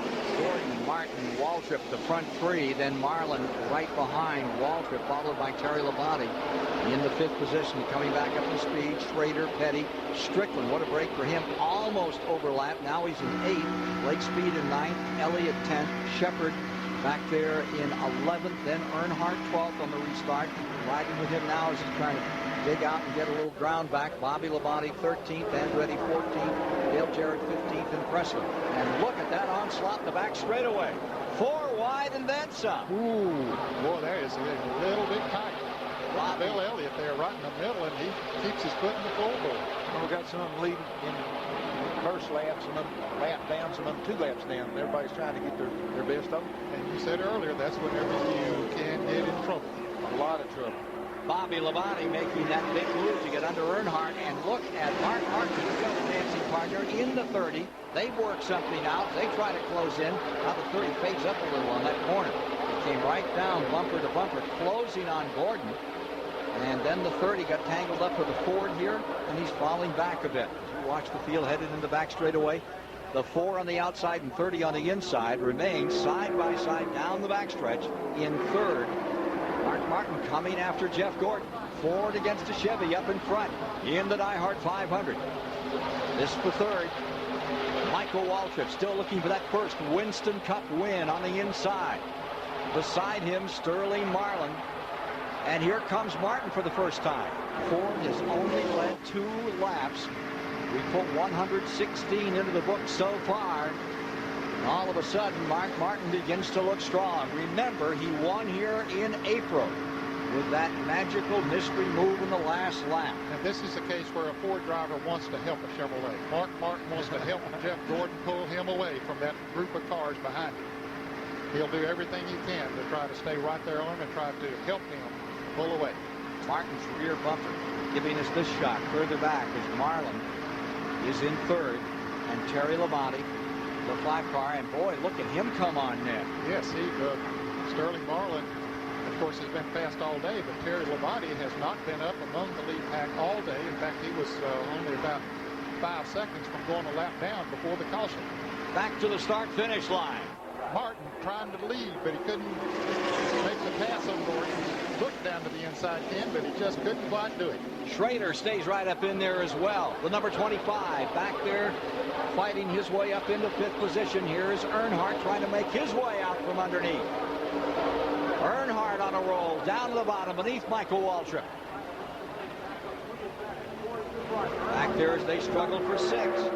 Like John Andretti in there with him. Well, it didn't take Earnhardt long to come back up there, did it? Now he's got a big interval to make up. Here you see it.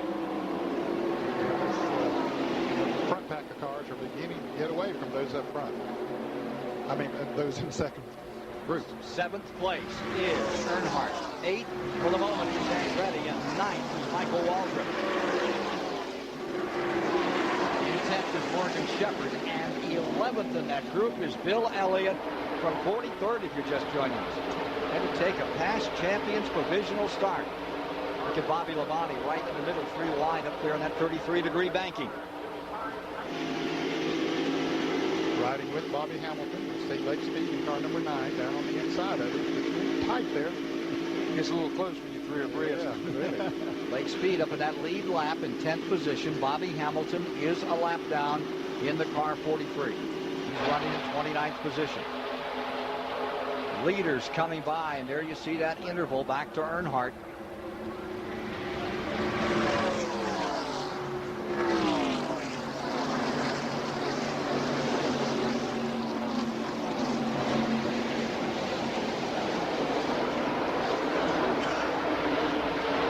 Over the years, time after time, the last 10 years, 5,000 miles of racing in this DieHard 500. We mentioned at the outset, The difference between first and second total in those 10 years, less than 2 seconds. Looks like it could be that kind of a day again in Talladega, Alabama. Now 120 of 188 complete. They're the leaders. Gordon, Martin, Harlan, Terry Labonte, Ken Schrader, and Kyle Petty. Those 6 pulled away a little bit, but now Earnhardt and Michael Waltrip and Bill Elliott have hooked up together. They're going to try to draft up there too. Just behind that threesome is behind Morgan Shepherd, who finds himself at the present time in 10th, is Dale Jarrett 11th and John Andretti in 12th.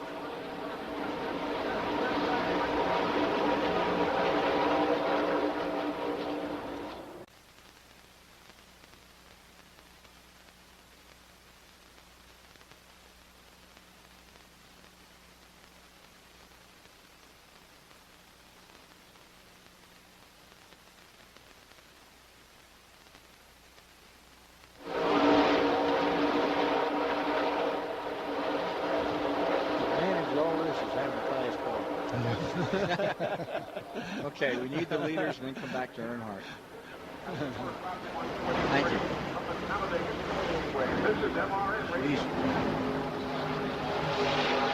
He's got 4 new tires in him, too.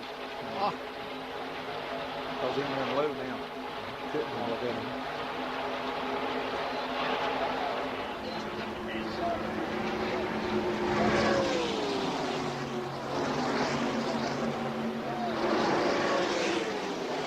The last 3 laps, incredible run by Earnhardt. Remember, he was several car lengths back in a second pack. 7 cars were together. Martin was up in front. He got clotheslined, hung out to dry. As he fell back, that front pack slowed down a bit, and Earnhardt came propelling through traffic. Now he finds himself in 3rd spot, closed up behind. Jeff Gordon first, Sterling Marlin second, Earnhardt back to 3rd, and Kyle Petty has rolled into 4th position. The deal with Earnhardt, they made a mistake in the pit and had to get 4 tires. And by doing that, all them other boys is out there with 2 tires, and the 24s out there with 4 used tires. So, you know, that's an advantage for him right now, probably later on in the race also. Here's Mike Joy. It looked a lot like Earnhardt's charge in the closing laps of the Daytona 500. Here he restarted 12th, and Ken, that didn't only look good on the track as he swept under 3 cars at a time in the tri-oval, it looked good on the watch. His lap passing those 3 cars 48.80 seconds. It's not yet showtime, but I think we've seen what Earnhardt has. So he's up over 195 and then some. Here he is right in there where he wants to be and willing to wait it out a while. 125. Lap 126 is the one they're working now. Here's Earnhardt not waiting, coming to the inside. Yeah, I didn't think he was going to wait too long. But look at Kyle Petty, comes down on the inside. He wouldn't make it through him, but he knew that wasn't the smart thing to do, so he just follows Earnhardt right on through the track. Remember that Earnhardt was leading on the white flag lap here, and they go 3 wide. There's Morgan Shepherd up on the outside. I tell you, the Wood brothers have a fast car here today, and Morgan is doing a great job of driving it. Finished 3rd here in the spring race. Well, they have a lot to celebrate these days. One of the patriarchs of the sport celebrating a birthday. 70th for Glenn Wood. Yes, sir. I used to race with Glenn. How does that make you feel, Richard? Well, that makes me feel old too, I guess. He was one of the best when it comes to running on short tracks. He was really hard to beat. Here's Earnhardt up on the outside with a rim ride, trying to pull it out and come back in front. An amazing return into this DieHard 500 for Dale Earnhardt. Don't count him out of this one. Here comes Sterling Marlin with him for 2nd. And fading back, the guy who's dominated it, Gordon. I think a lot of people, you know, they've only been taking on 2 tires today, Richard. That's a very good point that you made there. A lot of them thought, well, you know, that's all you need. Tires don't slow you down that much. But those that have 4 tires now, it's making a big difference. And then the 24 sitting out there with 4 used ones. Yeah. It's a fine race. Look at Terry Labonte. Slipped right in there in the 4th position. All of this action live on CBS today at over 190 miles per hour, breaking all kinds of records at the Talladega Superspeedway. Kyle Petty dips back on the inside as he tries to go beneath Morgan Shepherd. What a scrap this one is. Just inches that car back in there. There you see Michael Waltrip side by side with Bill Elliott a little further back. 15 cars in this lead pack, still duking it out in the 27th annual DieHard 500. There goes the 4 car. For the lead, Sterling Marlin is there. Gordon coming with him. Well, I tell you that you get that momentum. You can't do anything about it. They got that momentum, got to run at him, and they just kept on going.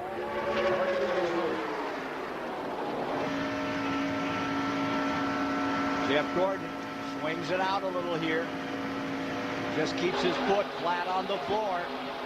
And there you see the battle up in front among the top 15 all bunched together. David Hobbs. Well, I just spoke to Barry Dobson, Kyle Petty's crew chief, and they're extremely happy with the way he's going. On this last stop, they put 4 tires on for the first time, and for the next stop, they're only going to put outside tires on. That's what they've been doing all through the race so far. And Kyle's just sitting there, biding his time and hoping he's going to be in really the right place at the right time when this race runs out, and he and Felix Ceballos can have their second win of the 1995 season. And what a place to pull it off in this record-breaking race. Top Felix Ceballos looking on as his car number 42 swings to the inside, and then 3 wide dicing. Goes up into third. Great run by the Pontiac. Back comes the Chevrolet of Earnhardt on the outside. Marlin, who's set on the pole at 194 miles an hour for this DieHard 500. Back in front for the first time since lap 20. $120,000 bonus. He's in front of the Checker Falls today. Michael Waltrip pulls down to make it 3 wide. Now it's beginning to look like yesterday, Ned. Yeah, a lot of cars making a lot of moves out there. And you can't step off the gas. You've got to keep your foot down and make these moves. Everything in your body instinctively would say you got to lift, but if you lift, you're history. You've got to keep it down there and make those moves wide open. You just can't afford to get off of that gas because you lose that momentum that Richard was talking about there a moment ago. And if you don't have that, you're going to get blown away. Kyle Petty comes down to the inside as he tries to make a move on Earnhardt. This is the best they've run this year. The Felix Ceballos team, they've been suffering some, but right now there's a smile on Felix's face as they swing through the tri-oval and come back. Even Stephen LeBert loses a little here. Swung on the inside, and back comes Earnhardt, Martin, Michael Waltrip. We've got a race today, folks. Don't go away. CBS is bringing you the DieHard 500 from Talladega. DieHard 500 was in 1993.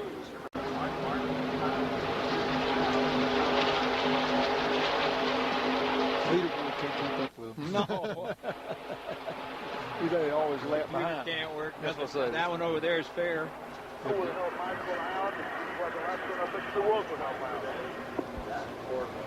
Who's on the radio with Kyle? Probably Barry Dodson. Forrest pulling down. Yeah, that's Barry.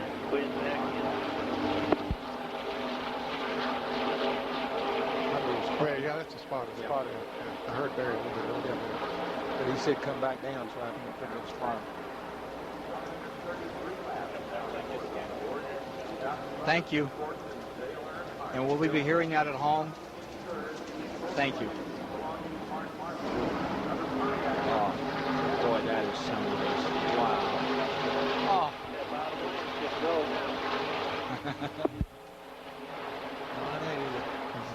Oh. Ooh.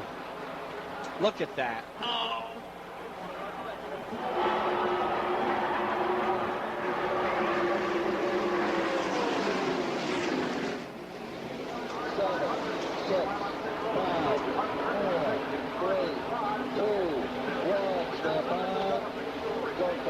Throw out the computers, throw out the program, just watch from here on. They're dicing for the lead, moving back and forth. Earnhardt has it for the moment.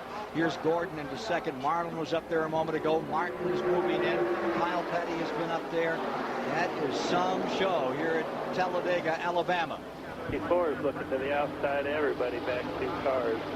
You're listening to Communications with Kyle Petty back there in the 42, the lead Pontiac in this group. A correction on that. Now Michael Waltrip has pulled up as the lead Pontiac, and this crowd is having a ball.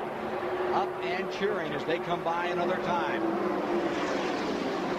Here comes Martin. Ford down on the inside, trying to bring that low line up. And here's Sterling Marlin ducking underneath it. Michael Waltrip coming with it. Boy, Martin's car got very high there. It just washed all the way up to the top of the racetrack. Wasn't a great deal he could do about it either.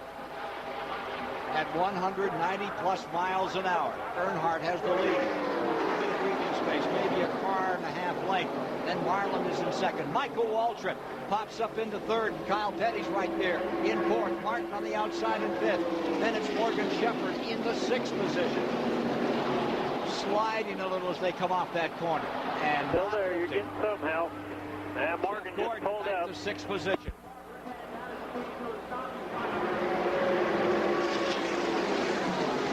.136 of 188 laps complete.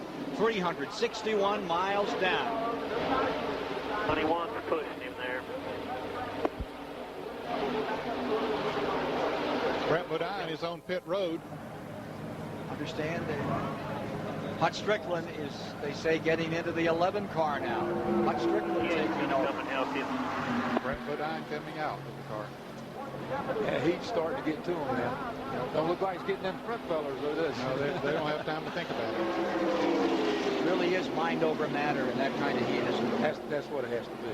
You just have to just block that completely out of your mind. The race is behind 21. Bill Elliott coming in here 3 wide. And Jeff Gordon slipping back. Ken Schrader in the middle, Elliott down to the inside, and indeed, Gordon's got a handful pinned on the outside. Our in-car communications today being provided by Racing Electronics. There's Rusty Wallace, and he's not having much fun today. The 2-car off the pace, up in front. It's still. Rusty is in 22nd position. They lap down. Presley completes the first lap in 15th position. There's Brett Bodine taking oxygen. Heat getting to him in that number 11 Junior Johnson Ford automobile. Could have had just a few fumes coming up in the car or something like that. And boy, I'll tell you, it's tough to deal with in this on this hot day.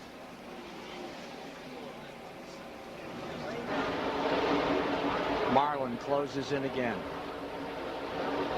Just about like running an event from a pizza oven, and there's been... And there's a spin. There's trouble. Upside down.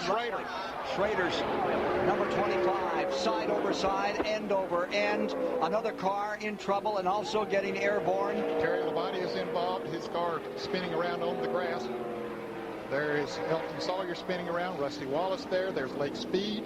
There's Rick Mass. Bobby Labonte is up against the wall. We'll take a look and see what happened in a moment. They're racing back to the line as they come to the stripe, getting through it. Earnhardt is okay. Marlin for second. 30 comes across next. Michael Waltrip. Jeff Gordon getting through it. He's okay. He was right at, Jeff Gordon was right there where it started to happen. I don't know if he was involved in the happening of it, but he did get on through. There you see Bobby Labonte's car that's up against the wall. Clean stop, guys. Bobby Labonte's number 18 pressed up against the wall. Morgan Shepherd, Kyle Petty, he was able to get through. There's the 75 car, badly ripped up. Oh, that's a bad break for Joe Gibbs' team. Well, it's good to see Bobby Labonte climb out of his car. There you see Lake Speed's car and the nose on that one, Savage. That one really I got some more rags if you need them. But the big story was Schrader. You could see it airborne. Here's Ricky Craven's 41. That's all torn up in the back. And here is Todd Bodine. Front and rear of that car torn up. We'll get back and show you some replays in a moment. This happened on lap 138. Bobby pointing at somebody that he didn't seem to be too happy with. And I thought it was Gordon. I did too. It's Gordon. That's who he was pointing at. But the deal is, it's just been such a clean race and stuff, and then just one little mistake just wipes out 5 or 6 cars. We should mention there have been a couple other records set before we got to this one. I think this is going to be a lengthy caution. He may throw away a chance for an overall speed record. even with that caution, they had to pick up that debris. They set a record back at 120 of 179 miles an hour. That was with Gordon in the lead. The old record was Cale's way back in 1978 at 178. And there you see Schrader's car absolutely destroyed. Well, he took a nasty roll. There was so much happening, couldn't see it all. And here are the leaders coming down pit road. This should be their last pit stop of the day. They should be able to go the rest of the way from here.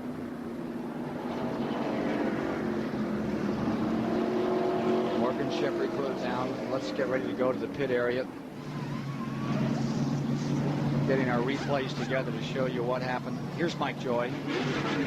Michael Waltrip takes on 2 tires and goes. So does Mark Martin. He gets right sides. It'll be a 4-tire stop for Dale Jarrett in the Robert Yates car, as it will for Dale Earnhardt, who gets a good pit stop this time and will get out well up in the order. Dick Berggren. Mike Sterling Marlin also took 4 tires. It was a relatively slow pit stop as a result, and he has lost considerable track position. Larry McClure, the car owner, however, says from here they can easily go all the way. Checking on the conditions of those drivers on the back straightaway, and let's take a look at what happened here on the back straightaway in the DieHard 500. There you see Gordon in the 24. Okay, he comes up and clips Ken Schrader, his teammate, and sends him around.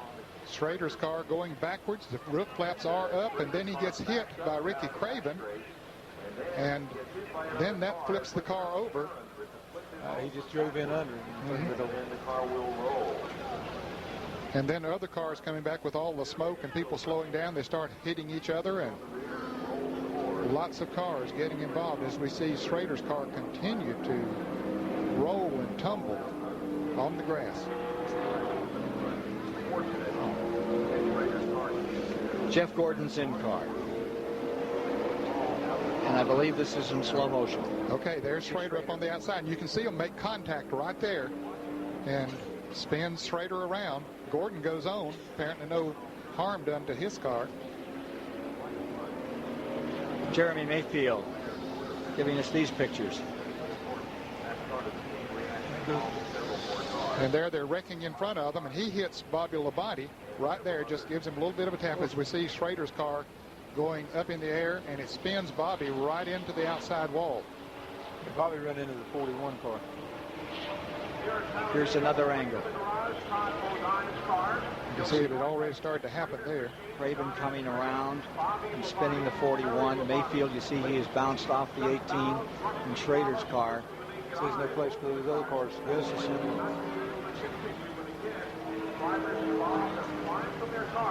In cars now at normal speed. You saw them in slow motion.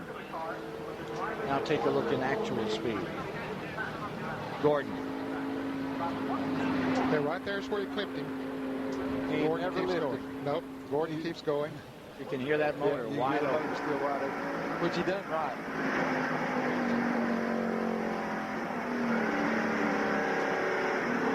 The 18 car looks like hit the 41 car. Right. The 98 car flipped the 18 car and around the went. Just enough to get him up. Let's go to David Hobbs. Todd, what did you see happen out there? We've seen it on replay a number of times. What did you see happen? Well, the first thing I saw was Kenny Schrader's roof number. The thing lifted up and pointed right at me. And John Andretti was in front of me. He slowed down. I slowed down. We all got slowed down. And just a chain reaction. The guys behind us didn't get slowed down. And it's unfortunate. You know, everybody close to the accident saw it, slowed down. The guys behind us didn't see it and kind of piled into us. But you know, the factory store's forward. We were running good. It's a shame we got a lap down. We actually had a decent car, and it's a shame that we couldn't show it. You're looking pretty hot. What's it like out there today? Is the heat going to be a real factor towards the end? Well, there's not too many laps to go. It's pretty warm. The problem with today is the air that you do get, your circulators, the air you breathe, everything that blows on you is hot air. You don't get cooler. You don't get that relief that you'd normally get on a less humid day, and that's the biggest problem. Your brother actually was just taken out of the car seconds before you crashed and was receiving treatment in the tent. Did you know that? Yeah, he's not been feeling real well this weekend, and we kind of expected it. They had a relief driver ready. Well, better luck next time. They're trying to fix the cars. Are you going to be okay? Mike Joy. Here's the front end of Jeremy Mayfield's car, David. You saw on the in-car replay him get into Bobby Labonte. Labonte had already hit Ricky Craven, so Mayfield did not cause Labonte spin, but that's the bit of damage that resulted.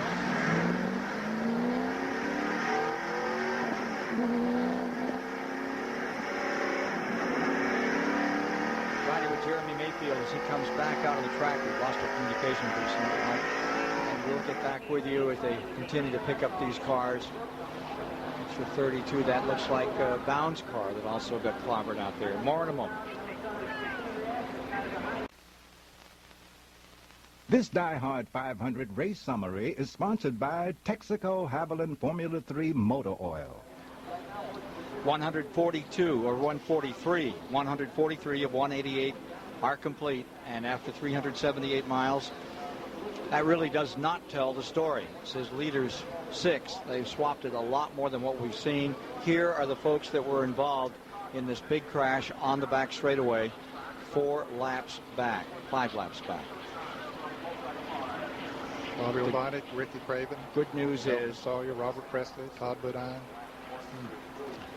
John Andretti, and Chuck Bound. Let's go to the pits and Dick Berggren. I'm in Kenny Schrader's pit with Gary Eaker. He is the team aerodynamicist. Have you had any contact with Kenny Schrader? Well, not directly from Ken. Apparently, he'd gotten out of the car by the time we were radioing. But the word we got in the radio is that he left the car under his own power. He walked to the care center, and or they gave him a ride, whatever. And he just maybe has a black eye. But other than that, he seems to be in pretty good shape. Good news that Schrader's a tough guy. He's taken some bounders like that in sprint cars, midgets, stock cars. And he's just took as hard a ride as he ever has in his career. Mike Joy. That's a somber mood up here in Jeff Gordon's pit. Ray, you and Jeff have been on the horn quite a bit since this incident. You have a very talented, but you have a very emotional driver. What are you doing to calm him back down after this? I don't know. How do you calm him down? He's about in tears. I mean, he didn't mean for that to happen. I mean, he's a very emotional kid. The car got loose on us, and he got loose. When Kenny went by him, he started to get sideways, and it just got away from him. He got into Kenny, and, I just hope, I just pray to God everybody's all right, but it's, it's just a real bad deal. Kenny and Terry, everybody, I just hope everybody's all right. We just got to try and put 40 laps together here with no more incidents. Now that'll be your job, is to keep him focused for 40 more laps. How will you do that? I don't know. I just want to, it's just a real sickening deal when something like that happens. I feel real awful bad for him. I'm just going to try. You got to try and get him put out of his mind. I don't want him to get hurt. And like I said, thank God nobody's hurt. But it's a terrible deal with restrictor plate racing, and I just hope it doesn't affect him real bad. He feels, if you heard him on the radio, he was about in tears. So it's a real tough deal. We're just going to have to deal with it. We'll return to the Talladega Superspeedway after this message and a word from your local station.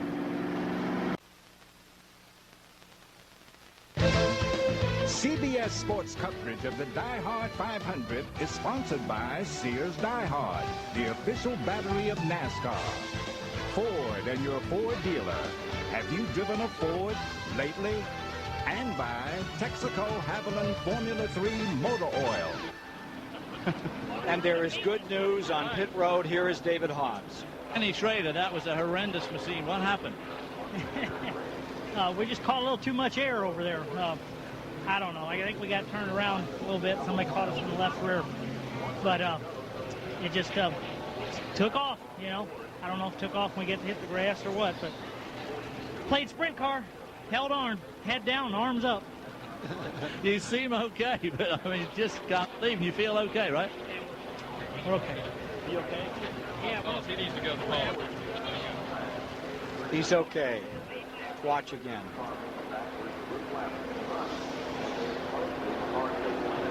Yeah, the 41 car got under him, I think, and just scooted him right on up in there. His luck has been so bad. He had such a great run at Charlotte. Thought he was going to win that one. He's had a bad year, and he's lucky to walk away from this so that it's not a worse year than what he's already having. There he is, just getting tagged by his teammate. Last week led for 4 times and then had the engine go away. It looks so good. That's Jeremy Mayfield in that car. One tough customer. That is Ken Schrader out of St. Louis, Missouri. Fenton. Well, that was a terrible roll. Here's what Bobby Hamilton saw through the smoke.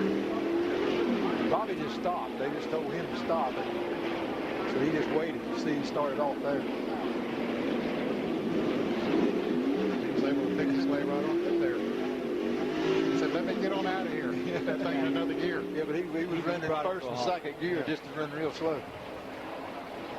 Coming back to green at lap 146. Down for a decision. 15 cars in the lead lap of the 27th annual DieHard 500. As they come to the line, Michael Waltrip has a Pontiac in first. It's Mark Martin in a Ford in second, Dale Earnhardt Chevrolet in third, followed by Sterling Marlin, Jeff Gordon, Kyle Petty sixth, Dale Jarrett seventh, Morgan Shepherd eighth, Bill Elliott's in ninth, Robert Presley in 10th. Only 10 lap cars in the lead lap, Ken. 10 indeed. Jimmy Spencer is 11th. He's 1 lap down. With him is Musgrave in 12th, Michael Wallace 13th, Sawyer 14th, Bobby Hillin 15th, Derek Cope 16th. And one of the things we did see in that accident, we reported earlier that Bound was out. We showed him as a retiree. He had come back on the track, got himself collected in that incident. Underway, back straightaway, Spencer. Back in the lead lap. Defending champion. Musgrave trying to make the same kind of maneuver. Mark Martin goes on the high side of the real stuff. Here comes Musgrave down on the inside. Spencer caught in the middle. That's going to be close there with the 4-car Sterling Marlin. Mark Martin coming to the inside, trying to put Ford out in front. For the second time today, here's Martin pressing on the bottom, and he's going to lead this lap. The guy who pulled off the big surprise in April, Mark Martin, is back in front of Talladega. Going into the last lap in April. Earnhardt at this race won. Then he and Gordon got together, and coming out on top was Martin when they crossed the finish line. Back straightaway, Mark Martin in first. Here's Gordon in heavy traffic, Jeff. Looking for some running room, trying to pull himself back up through in this one, gather himself back up after this major incident. Here's Earnhardt in third. Lap cars around him. Boy, he looks so cool and calm there. Probably calmer than his wife and his mother.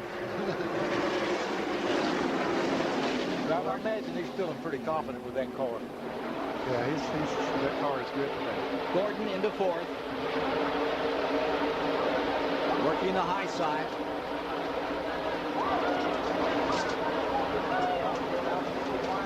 Earnhardt back in fifth. Morgan Shepherd being challenged. Dale Jarrett right there side by side with him. 188 laps marks the distance. Derek Cope way up on the high side. Here are your leaders. It's Martin first, Michael Waltrip second, Sterling Marlin third, Gordon in fourth, Earnhardt fifth. Looking just a little further back as they come to the stripe another time. Here's Gordon going to the outside. But Marlin takes the lead. Sterling Marlin dipped down to the inside, coming across the start-finish line, takes the lead. Michael Waltrip will come with him. Just behind these, Dale Jarrett, last week's winner in that 37 lead change race at Pocono. Gates number 28 is right back in the thick of it this week. They made an extra pit stop in after their regular pit stop, made some sort of an adjustment on the Kaplan Ford, and like it's working pretty good for them at the moment.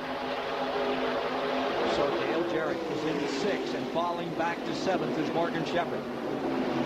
Here comes Kyle Petty back into it again, mixing it right up.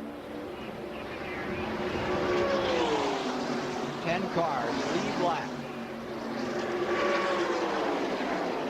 Earnhardt dips to the inside to make it 3 wide going into the turn. Dale Jarrett's going to try to follow him through. Michael Waltrip is in the middle, and Earnhardt makes the pass okay. Martin falling back on the outside. Gordon pinned up there on the top of the track. That looks like about 5 wide there. Wow. They're going 6 car. You can't go nowhere. They've completed 390 399 miles with that last lap down to the last 100 miles. NASCAR is seeing exactly what they would like to see. They got a Chevrolet, and well, they got Chevrolet first and second now, but the last time around they had a Ford and a Chevrolet and a Pontiac running first, second, and third. Earnhardt on the bottom. Rolling back up, looking for Sterling Marlin. Jeff Gordon further back and forth. Go with him. Closes in on Mark Martin in third. Here's Mike. Steve Meal looking out at the trial here in Mark's pit. You're the fastest Ford in that draft of Chevys and Pontiacs, but is being the fastest Ford going to be enough today? I don't know. It feels like we're not going to get a lot of help. When we won here in the spring, we got a lot of help from the Chevrolet guys. It looks like the Chevrolet guys are kind of hooking up with each other, and the Pontiacs are diving on them too. So without another Ford, I don't know if we got a lot of help. The 28's up there now. The 28 is a real good friend of ours. They might help us. We're going to have some other Ford guys in order to win this thing. Well, he's got, as he said, the 28 and the 21 in the lead draft, and those first 7 cars now beginning to pull away. Michael Waltrip has dropped back to 8th, and he has lost the draft of the lead pack. Bill Elliott is running 9th. Those are the only 9 cars in the lead lap. 10 cars in the lead lap. Robert Presley is still running further back. And Robert Presley is really running very slow out of there. He's not even in the pack of cars. He just went right start finish line. He's half a lap behind right now. A week ago at Pocono, Sterling Marlin had his worst finish in 8 races. He was 18th. He ended that streak of 7 straight top 10 finishes. Trying to make up for it today. Currently number 2 in points by 106 to Gordon. Leading over Earnhardt, Martin, Gordon, Jarrett, Kyle Petty, Morgan Shepherd in the final moments of the DieHard 500.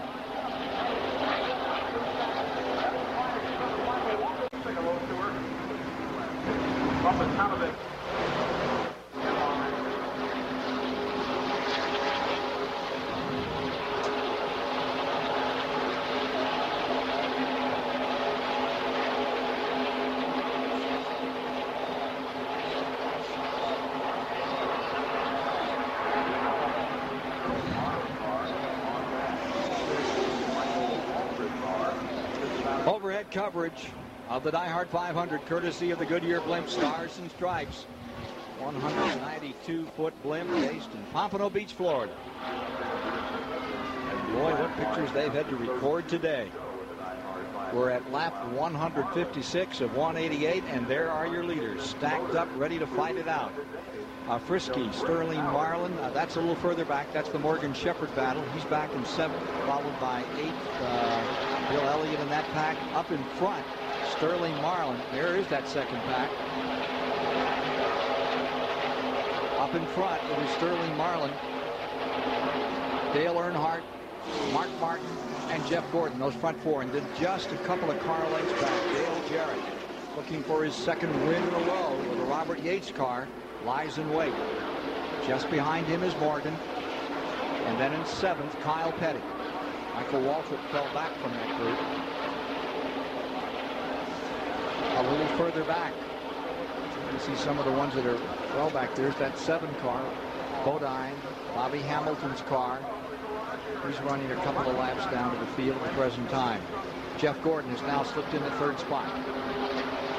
To jockey around a little bit up front there. And if they do, that'll bring that second pack right up with them. Well, it could, yes. The second pack is not losing anything right now. The last 3 or 4 laps, they've run about the same.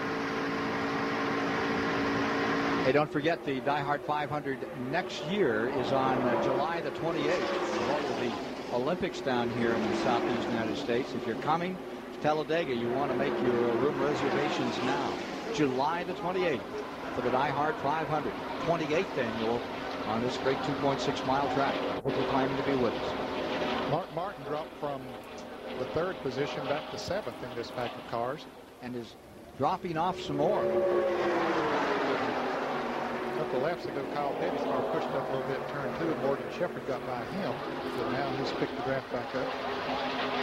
Mark's got back up there now. So you got 7 cars there. And you can see the distance back there to the next group, which is Michael Waltrip leading that group. Followed by Bill Elliott and Robert Presley still in there. Robert Presley started the day in 10th, and he's running 10th right now. Michael Wallace is being shown in 11th as a lap down. Gordon going for second. Going around Earnhardt on the inside, or attempting to at least, and he makes the pass. The point standing battle right here, with the exception of Musgrave, who's just moved up into third spot in the standings going into this week's race. Those top 10 in the Winston Cup standings, amazing. 5 Chevys and 4 Fords and Pontiac up in there at the present time. So for the moment, Gordon has the advantage, and trying to whittle it down in the Winston Cup standings is Sterling Marlin. Here's Mike. Only a couple of Fords in that lead draft, Ken. Mark Martin, Morgan Shepherd, and Dale Jarrett, who is 4th and is the highest place to those Fords right now.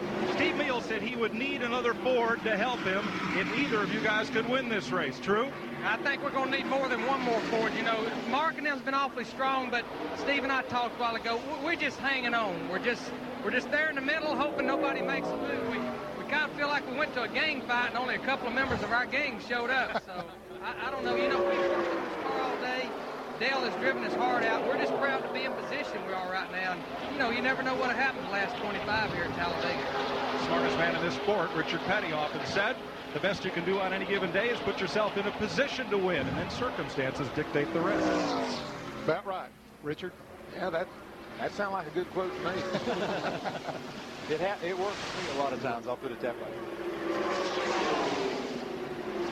For whom are the circumstances going to work out here? Now Here's Morgan Shepherd swinging out. Yeah, he's trying to pass Dale Jarrett up on the outside. Makes that move, and Kyle Petty's going to try to go with him. Mark Martin's got to run down on the inside, and Morgan does make the pass. He's had a strong car. The sit-go Ford has been very strong here this afternoon. And they get back in a straight line again. Let's see if that's true all the way back through the street. That second So group really is catching counts. up to them. Yes, they are. Yeah, Indeed every it time is. they pull out, they just catch them that much more. Back to the pits, and Dick Berggren for this story. One of NASCAR's senior statesmen, Ken, Glenn Wood, turned 70 years old on Tuesday of this week. That's a long time. What's it like to be 70, Glenn? Well, it feels great. I'm just glad I can still be around at the racetrack at 70 years old. One of the original members of the Wood brothers. So many memories, so many wonderful wins. What's the most significant of all these years, Glenn? Probably the one at Daytona when Richard and David crashed at the last lap and we still won the race. Well, he's one of 17 men who won for Leonard, his brother. How would you like to be out there today racing with these guys? This is too much for me. I know what you mean. Great driver. He didn't start racing. He was 27, 28 years old. Yeah, he was past 25 at least. For the lead, Marlin, Gordon, Earnhardt, Shepherd, Jarrett, Martin, Michael Waltrip with that second group, bringing Bill Elliott along now, closing into these leaders, and really closing at this point. Yeah, there are 9 cars in the lead lap, and we're going to have them all running in a single file here in just a moment or so, because Michael Waltrip and Bill Elliott are catching up to them. There were 7 cars in the lead pack, but now the others are coming to them. 193.7 lately going. Yes, it is. Moving right along. Not down for those couple of caution flags, but we were really setting some records here early. Here's Mike. Well, Ken, not all is well in the Chevrolet camp, despite that's the most prolific make in that front draft. Dale Earnhardt called in when Jeff Gordon was behind him. He said, "Gordon's making me lose." He says, tell his spotter if he's going to stay there and do that to back off. And instead, Gordon went around Earnhardt. So I look for Earnhardt to follow Gordon to the closing laps of this race without making a move, because his car is not comfortable running in front of the 24. Now, I thought with the restrictors what you wanted to do was lead in these last laps out here. I don't know. Used to think so too, but the last 2 or 3 races I've seen, I don't believe that's working now. Certainly wasn't true. Mark Martin came from behind, as you pointed out earlier, past Earnhardt, and then Morgan Shepherd got into Earnhardt, and Earnhardt got into the wall, and Jeff Gordon came on with him. But it was Gordon that came on with Martin to make that first move around before they got to the corner and had the wreck. Let's get down for just a moment to Dick Berggren again. In April, Sterling Marlin and Jeff Gordon ran together for much of the race, Ken. So before this race started, I asked which of them would prefer to be in the lead toward the end of the event. I asked them individually, and guess what they said? I want to be leading. I want to be leading. Now Morgan Shepherd moving high. He's going to try to make that move that he made on Dale Jarrett a little bit ago on Dale Earnhardt, but that didn't quite work, so he's still in line, but he's just testing them out there to see what he can do. Working lap 166, 441 miles complete at the stripe. Mike? Jeff Bodine is in with a Cup tire. It's been a tough day for a car that was very fast in practice. Shane Parso and John Treaton changing the right sides. The U.S. bobsled team chief engineer Bob Cuneo wiping the grill clean. But Bodine, that kidney stone apparently hasn't moved. He's feeling okay, and he's back out there. Laps down. Showing 9 cars now in the lead lap. With that 9th car, Bill Elliott. Former winner here. Michael Waltrip just in front of him and Kyle Petty. And those 9 all gathering up under a hanky to decide this one. Yeah, they're all right there in the lead pack. A couple of lap cars in there as well. Dale Jarrett just behind Shepherd. He's getting challenged. Looks like the 6 cars down on the bottom. And Michael Waltrip will come with him. There's Bill Elliott in the red and yellow, number 94. As Jarrett drops back to the 8th position. Note that in 7th position, Kyle Petty is now dropped back to 9th. Good run for Elliott today, huh? You know, yeah, great run.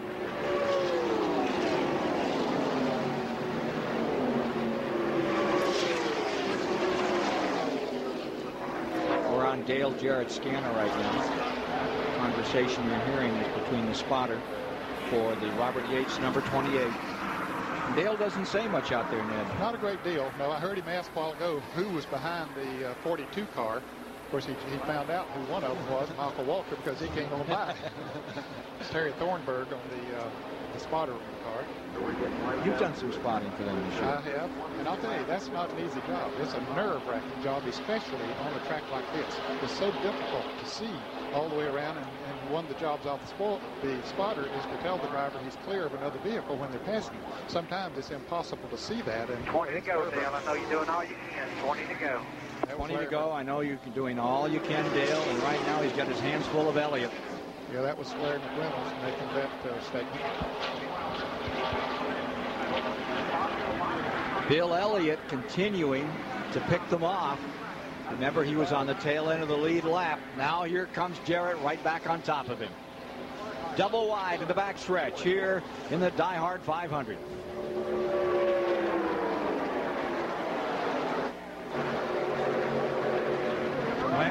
Lance, this is Mike still open. Lance? Yeah.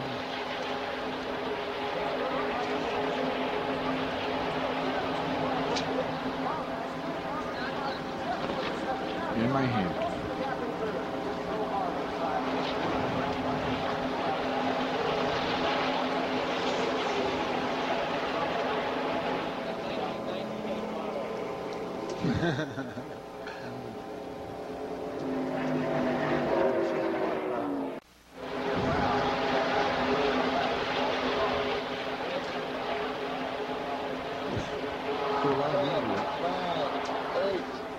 Are you doing a promo? 6, 5, 4.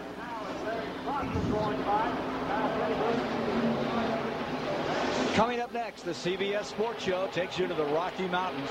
Coverage of the 14th U.S. Olympic Festival, featuring figure skating, the pairs and ladies short programs. Plus, we'll go to the boxing ring as America's Olympic hopefuls go toe-to-toe. That's coming up next on the show. Top 5 looks like this at the present time, with Sterling Marlin pacing the field, trying to get that $120,000 bonus. Jeff Gordon right there hanging on the rear bumper, and perched in 3rd spot, it's Earnhardt. Further back, you see Jimmy Spencer. He's in 10th spot up on the outside, and with him comes Musgrave just behind him in 11th.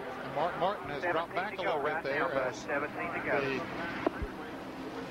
Bill Elliott car gets up beside of him, and they're beginning to lose the front draft. That's right. Elliott and Martin backing up just a bit here from that front draft. So there's 7 cars in that lead draft. Trying to pull away now. That front 7, Marlin, Gordon, Earnhardt, Shepherd, Michael Waltrip, Kyle Petty, and Dale Jarrett. Here's David Hawkins. Again, just 3 laps ago, I spoke to Mike Beam. He told me that he thought that Bill Elliott had got enough car on him to win this race. He's won it before. He feels he can win it again, but he desperately needs a dancing partner. I guess they thought they had it in 28 car, but as you just saw in the last couple of laps, they somehow slipped back out of contention again. So with just a few laps left, this is going to be right down to the wire all the way, especially for Bill Elliott, who struggled his way right from the back to the front, alongside, of course, Kyle Petty. Bill Elliott trying to get another win going, the 1988 Winston Cup champion. 6th that season. He's back here with Mark Martin now. And they have fallen back on the front 7 in this lead lap. And there are... But they've hooked up together now, and they're gaining back on them now. They're beginning to pick back up. Dale Jarrett's dropped back about 4 or 5 cars on 6. And there you see Jarrett about to come into the picture. There he is. And then Bill Elliott and Mark Martin are closing in. So maybe they'll pick him up. They might do it. They do take crap. It makes a difference. Coming by this time, 174 down. You would wonder how Jeff Gordon is coping and focusing out there now after that incident that tore him up so bad when he tagged the Schrader car and sent his teammate crashing down that backstretch. Looks very strong right now. Here's Dick Berger. Well, Richard, you needed a good, strong finish today, and it looks like you're working up to one, but is that car strong enough to win this race? Well, you know, it looks like it's, coming up to be a typical Talladega finish here at the end. It's going to be one of those deals anybody can win. Where do you want to be on the last lap, Richard, as we come into the last lap? Well, it kind of depends on your car and how it's working, you know. A lot of times it's better to be out front. It just depends on if you think you got anybody there with you to help you, and, you know, we don't know right now. Okay, we're getting down to that last lap very soon. Those front cars trying to stay just as straight as they can, one behind the other, so don't give anything away. Those 3 Fords got hooked up there, and they caught right up in just one lap. Yeah, it didn't take long once they got hooked up in single file. Those 3 Fords were Dale Jarrett, Bill Elliott, and Mark Martin. Closing in on these Chevrolets and Pontiacs, and Morgan Shepherd, of course, with his Ford, stays up there in the 4th spot for the Wood brothers. Right behind him come those 2 Pontiacs in 5th and 6th. Last time we saw a Pontiac come down here, I named Petty in the spring race. That's been a long time ago. 1983. Ron Martin. Kyle looking down to the inside. Well, Jarrett going to the outside of him and might catch Kyle down there without somebody to draft with, and that might cost him about 2 or 3 positions. Not a whole lot to do about it, but as they run side by side, that lead pack will get away if they aren't very careful. And here comes Mark Martin. He's the white and blue car down on the inside of the tail end of this lead pack. So Jarrett was not able to make the pass. Kyle moves right back up to Michael Walker. 11 laps to go, and they come by this time. 11 to decide it. $1,300,000 at stake in the DieHard 500. Sterling Marlin set on the pole. Led up to about lap 20, then fell back into the field. Now looks to be the dominating factor, but here comes Earnhardt for another stab at it. Mike Joy. Shepherd coming with. Go ahead, Mike. As they go for the lead, Ray Evernham and his car owner Rick Hendrick in a long conversation. Have you got your driver's race space back on for these last 15 laps? We're going to try. You know, he's in pretty heavy traffic right now, but, you know, we're going to try the best we can. Like I said, you know, just thank God Kenny and everybody's all right, but we got to do the best we can, you know. Right now, we're not really, winning this race isn't our first priority right now. One of the things they do, Jeff has a prayer on the dashboard. It's the 18th Psalm today. It's handwritten, and he'll recite it over and over to maintain his focus. So shuffling around up front. And Gordon falling to 4th. Morgan Shepherd coming to 3rd. Fords have won 3 times this year, and one of those times was here at Talladega back in April. Michael Waltrip got shuffled all the way back to 9th. He was running up there in the 5th position. 10 laps to go.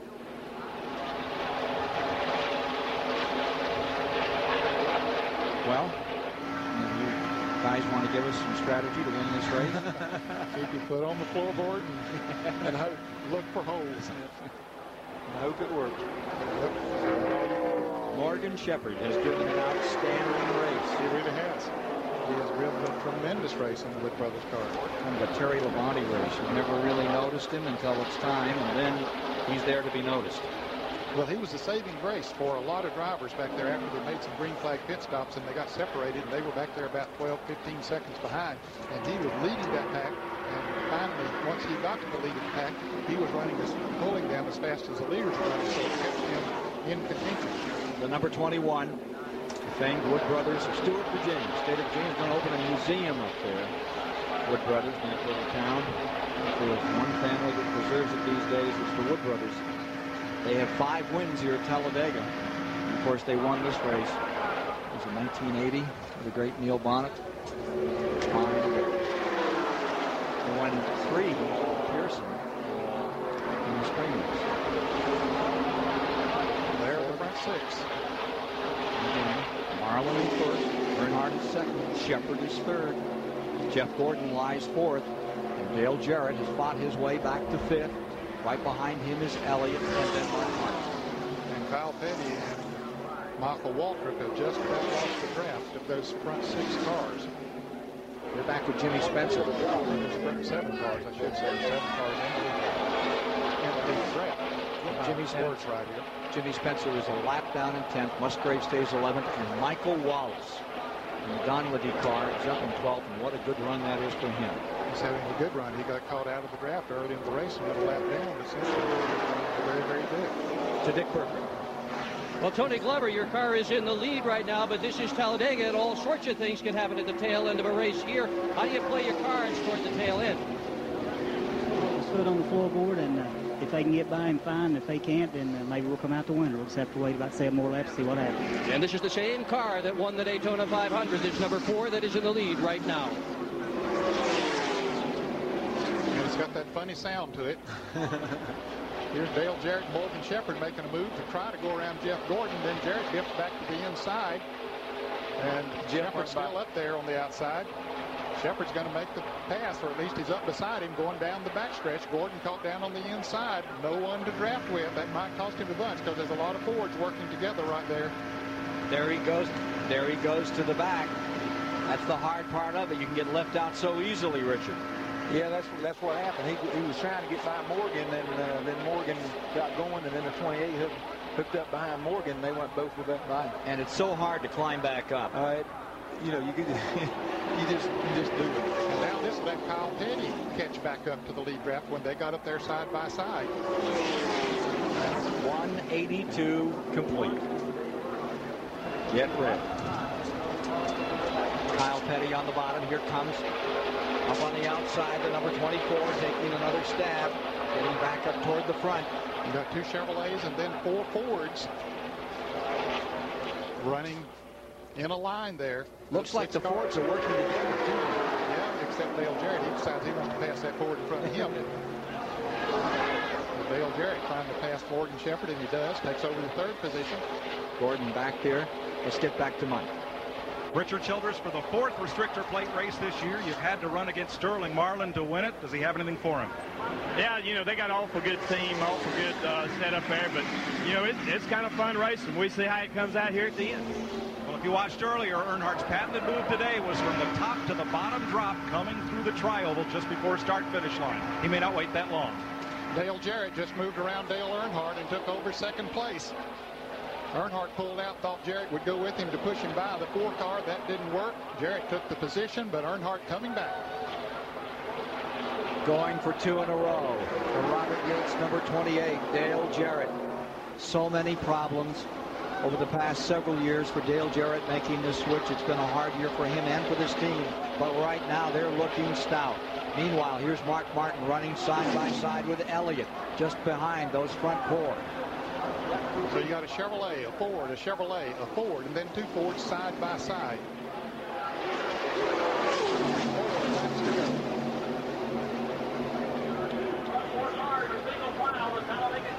Now those front 4 cars beginning to pull away as Mark Martin and Bill Elliott run side by side back there for the 5th position. Yep, it's over for them if they stay like that. Yeah, any distance at all. Now Elliott breaks loose, so that might be able to not put him in position to pinch back up. What a quartet to decide it. And here comes Kyle Petty. Right back to the inside on Mark Martin. And going high is Gordon. Way high. He is off his pace now. He slides back to this field. In front, Marlin, Jarrett, Earnhardt, Shepard. Chevrolet, Ford, Chevy, Ford. And Bill Elliott's catching up. Let's go to the pits and Mike Joy. Robert Yates watches his car go past in second place in a tight draft with Sterling Marlin. Robert, he just showed he's got the power to pull out, but can he pass the 4? I don't think so. I mean, I hope this thing turns out like last week. I said we couldn't do it. I don't think we can do it. Hey, not much optimism here, but on that last lap, anything goes at Talladega. It's going to be exciting. So buckle those seat belts. Grab onto that couch.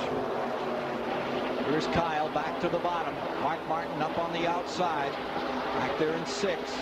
And right behind them, Michael Waltrip stacked up with Bill Elliott. With Jeff Gordon. Yeah, Bill Elliott up to 5th. Yeah, he's sort of there by himself. He's trying desperately to catch the lead forward. Looks like he might be gaining a little bit on him. 2 laps to go. White flag next time by. You know that Earnhardt has got something planned. It sounds very much like Robert Yates and Dale Jarrett. They've thrown everything they have at this effort, and they're running just as hard as they can go. The question probably is Morgan Shepherd in the 21. He can have a lot to do with that. Sure can. Earnhardt's crew watching on telly as it comes around. Don't want to miss any of this, guys. And here he is at work. The 7-time national champion, 5-time winner here. Earnhardt back in 3rd. White flag is down to it. Sterling Marlin brings them down into turn number 1. Perfect line. Earnhardt trying to get under Dale Jarrett, but Jarrett's right on the bottom of the racetrack. There was no room there for that. They got to run. Jarrett's going to try it on the outside. Marlin closes that gap. Nowhere to go. No power to pass. 4,000 foot back stretch is covered into the 3rd turn. Final time. Sterling Marlin leads them down. Jarrett with that Ford in 2nd. Earnhardt Chevrolet right there. Sterling Marlin, who won the Daytona 500 the last 2 years, looking stout. Here they come for the tri-oval. Let's see if anybody's going to make a move. Earnhardt tried it down on the inside, but there was no place to go. He comes up on the outside of Jarrett, but he won't make the pass. Sterling Marlin will win it. Sterling Marlin has won the 27th annual DieHard 500. Morgan McClure reigns on those restrictor plate tracks. 2nd place today at the finish. Dale Jarrett giving it a great run right to the final moment as he pulled himself up through, but there wasn't any more to go up against that number 4 and that Runt Pittman engine. That Robert Yates engine is always strong too, but that Pittman engine has proven it's strong, so you just had 2 of the best going against each other as far as engines were concerned, and Marlin came out ahead that time. Earnhardt for 3rd, Morgan Shepherd right there. What a dandy finish. So the battle flags of number 4 are going to fly high when they leave Talladega, Alabama tonight. Sterling Marlin out of Columbia, Tennessee, Civil War buff and a great racer. And the son of a great racer has done it again. All right, a final check on those spoilers. And then they'll release to victory lane. Car number 4, Morgan McClure. Proud team out of Virginia has pulled it off and won here today.